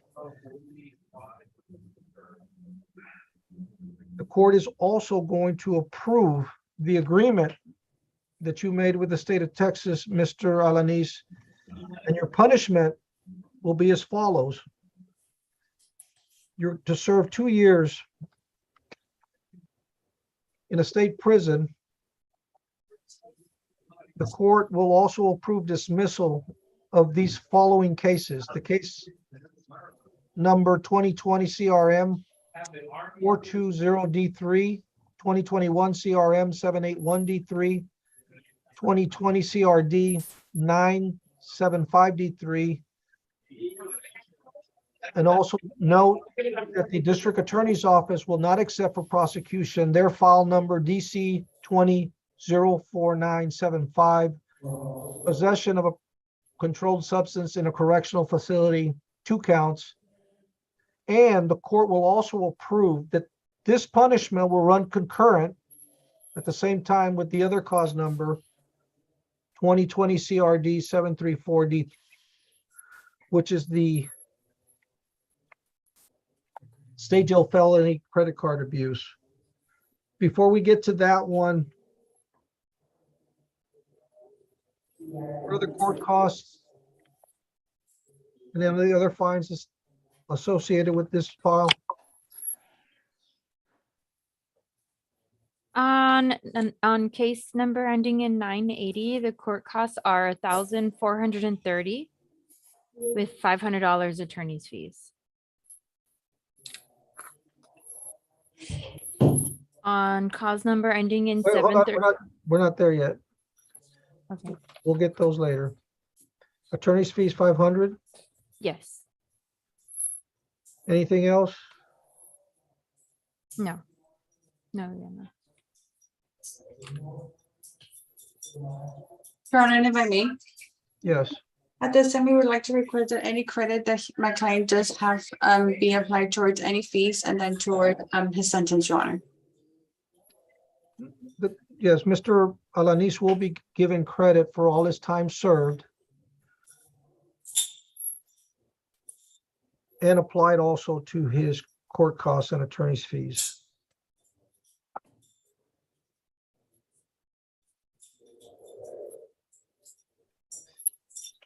All right, and also, Mr. Alanis, in regards to the punishment in the case ending in 734D3, which is the case for the credit card abuse, your punishment will be assessed at 15 months in a state jail. The court will approve dismissal of cause number 2020 CRM 420D3 and 2021 CRM 781D3. 2020 CR, is that a 0? I mean, is that an O or a I D? believe it's an O. Oh, 0975D3. And as indicated, the court will make note that the district attorney's office, as part of this agreement, will not accept for prosecution its file number DC 20-04975, 2 counts of prohibited possession of a prohibitive substance in a correctional facility. This case will run concurrent with the cause number ending in 980D3. So the 2 cases will run concurrent. Mr. Alanis will be given credit for time served in this case, and the court will waive any court costs and attorney's fees associated with this with the second case.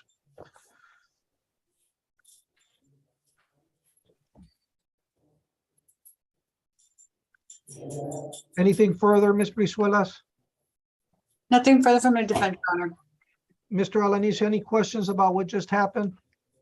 Oh, sir, thank you, and thank you to my public defender. Thank you. Good luck, Mr. Alanis. Hopefully your time will pass fast. Thank you. Mr. Lozano, before I forget, Yes, Your Honor. the last client wants to know if he can call you this afternoon. So Okay. so you can't leave your office until he calls you. Well, we have been in contact with his wife. I mean, I'm sure somebody will forward the call to me, Your Honor. Okay. And Mr. Lozano, well, I'm scheduled to see you tomorrow around on Friday about 4:30, right? Yes, Your Honor. Okay. Without getting into specifics. Okay, I just wanted to make sure I had that correctly on my calendar. Yes, Your Honor. That's correct, Judge. Okay, I hadn't forgotten. Okay, Thank you, Judge. Nice to see you again. okay. What do we have next? Quintanar, David Anthony, 341st.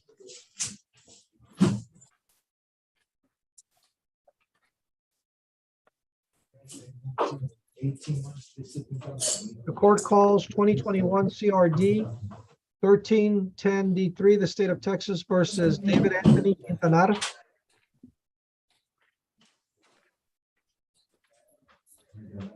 Good afternoon, Mr. Quintanar. You understand English? Yes, sir. Good afternoon. Mr. Quintanar, you're here on your first appearance after your indictment. On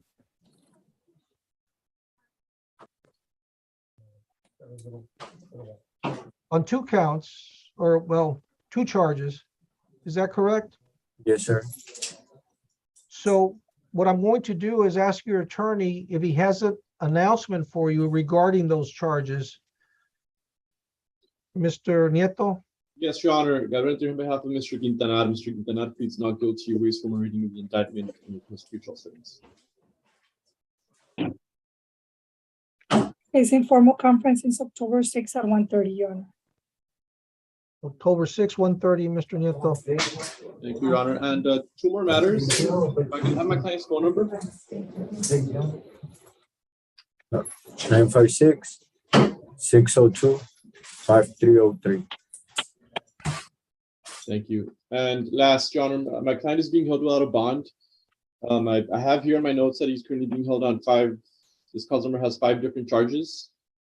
And at this time, we'd like to request a $3,000 cash bill surety be set for counts 1 and 2, and $1,000 cash bill surety for counts 3, 4, and 5, respectively. Does the state have a position on this?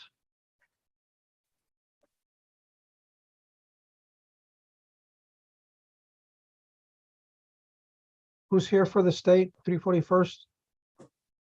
Your Honor, I can stand in. I'm sorry, Your Honor. What was the request?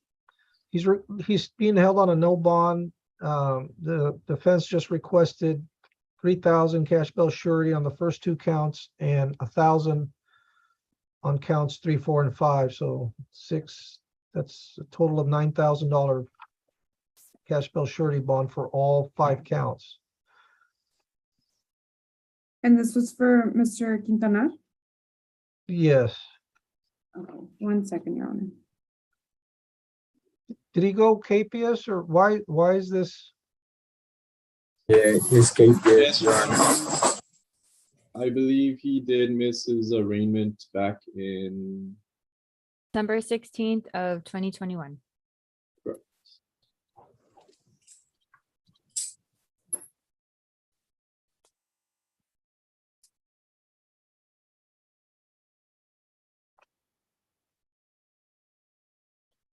What was the request for count 1, Your Honor? I'm sorry. 1 and 2 is 3,000 each. And 1,000 for the remaining 3 counts. Well, Your Honor, given the nature of count 1, we would likely request a slightly higher bond than 3,000. However, I do leave it up to the court's discretion. What have you been doing for the last year, Mr. Quintanar? It's because my mom passed away, Your Honor, and I've been trying to pay off her mortgage, but she was in Mexico, so I was like selling food over there and things like that. So that's why I came back over here, because I'm trying to get a job so I could finish paying off my mom's mortgage. Your mom's mortgage in Mexico or here? Yeah, no, in Mexico. What part of Mexico? Aquí, Nuevo Laredo, Your Honor. Sí, pues por eso no había podido venir, por eso fallé a las cortes, porque I was keeping track. I even was working on my tickets and everything to like I could have everything straight. Pero pues my So mom passed away. you never had to, I mean, did you never had to show your ID at the bridge, or you just didn't come back? No, I was trying to raise money over there, like selling food and things like that. So I could like do it because my mom passed away because she had cancer in la matriz. Y luego con lo de COVID, like she just like her lungs didn't work for more.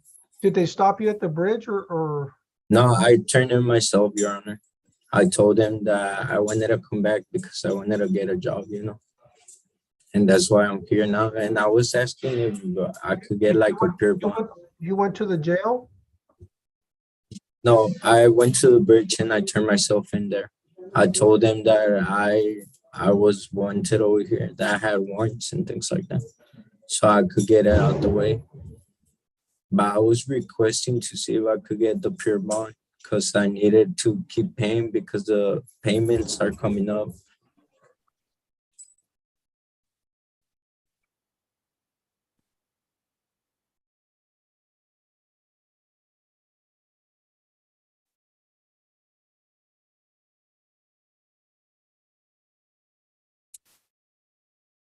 I mean, the way, the request that your attorney made would mean that you would need about $900 to get out. Yeah, and right now I ain't got that type of money. That's the same reason why I came over here. I still got like $10,000 to pay of my mom's. So where do you plan to live here in Laredo? Oh, at my uncle's house. He lives right here by Martin. And I was already looking forward in the jobs where they get you jobs like what's it called, staff force and elite work. I was trying to get a job already, and they had offered me because I know plenty of things. So I was applying for a diesel mechanic. So I was trying to get my things in order back again.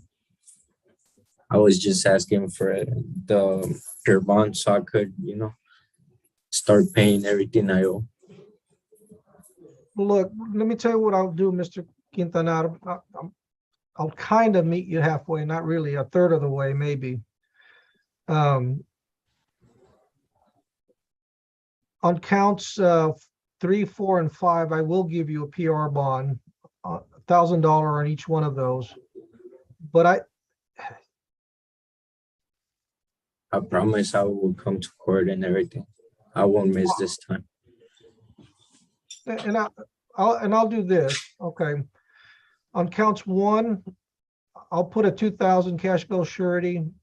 And then on count 2, also a cash bill surety of 2,000. So that's a total of 4,000. And Mr. Quintana, because look, I appreciate your honesty and I want to hold it against you, but you did miss court and Yes, you have family in Mexico, which kind of makes you a flight risk. No, but I'm not trying to go to Mexico. I got even my wife working, and like my wife could take the money to where it got to go so I could pay him. And I'm gonna stay here. Like I could even be on the monitor or something. You'll only need $400 to get out. Some charge less is what they say. I've never really seen that, but with you're going to have 2,000 and 2,000 cash bill surety bonds, and the other counts I will PR those at 1,000 each, and that way that'll give you a chance to get out. Okay. Thank you, Your Honor. All right, and hopefully you'll get everything together. But look, I mean, it's way past any protective orders, but I'm not sure if they even issued anything, but you need to be very careful. Yes, Your Honor. Okay, because if something else happens, this is all going to come up again, and it's going to be really hard to get you out. Okay. Because yes, Your Honor, I was even asking for probation for what I got. Don't talk about the facts of the case, sir. That's this is not the time for that. But okay. You've got a good chance to get out. Just go back to work. And just be careful about what you're doing out there. In other words, stay out of trouble, okay? Okay, thank you, Your Honor. All right. Thank you, Mr. Nieto, your excuse. Thank you, Your Honor. I think I have just one more on the docket, but I'm not sure. I have here that that person isn't in custody anymore. It might be a typo. Who's that? It's Jaime Javier Buentello on page 8. Yeah, I'm looking at that right now. No, he's in Huntsville. Oh, okay. Your Honor. Yes. Yeah, just the last statement we have is Garcia Emmanuel, but for the 341st, except he's in quarantine right now, sir.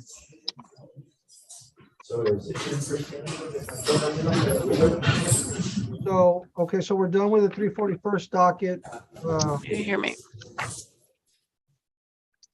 We have a plea on Eddie Eduardo Parra. Yes. Ramirez. On who, I'm sorry? Eddie Eduardo Parra.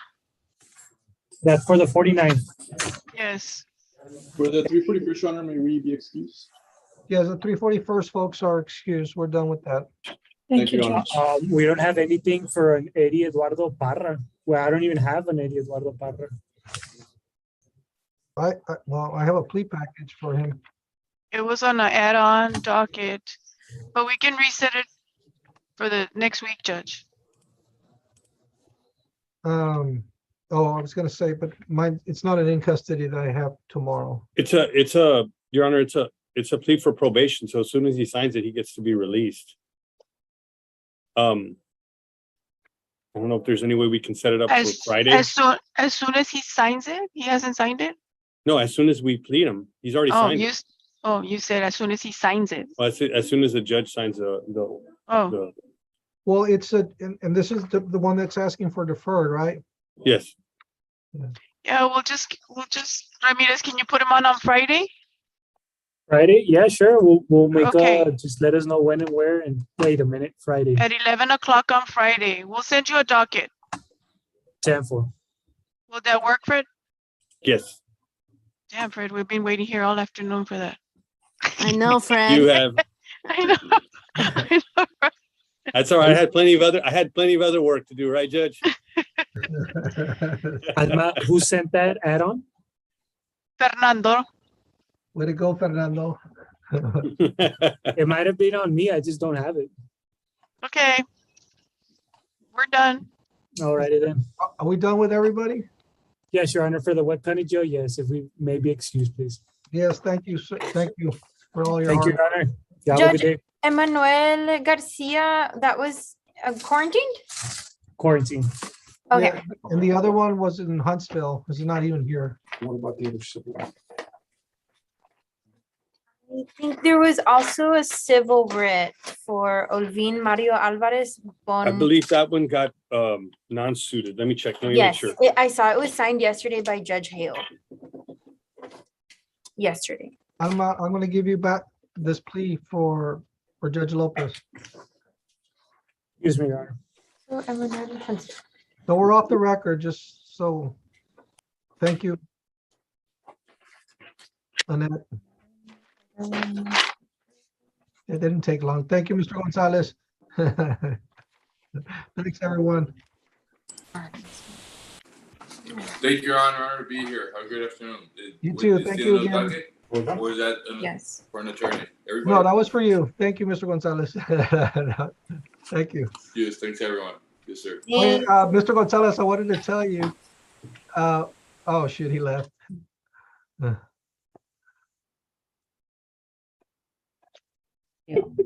Bye, Judge. Get to work, pretrial services. Judge, it's past 5. We're still here. Judge, I sent the add-on and he's on there. I sent it on Tuesday at 10:51 in the morning. We'll It's have a not hearing. on me. We're gonna have a hearing about that. You need to ask. I can send them, but if they don't view them, that's not me. Fernando, can you come get this plea that's gonna be heard by Judge Lopez? Yeah, I'm on my way. It's actually on Friday.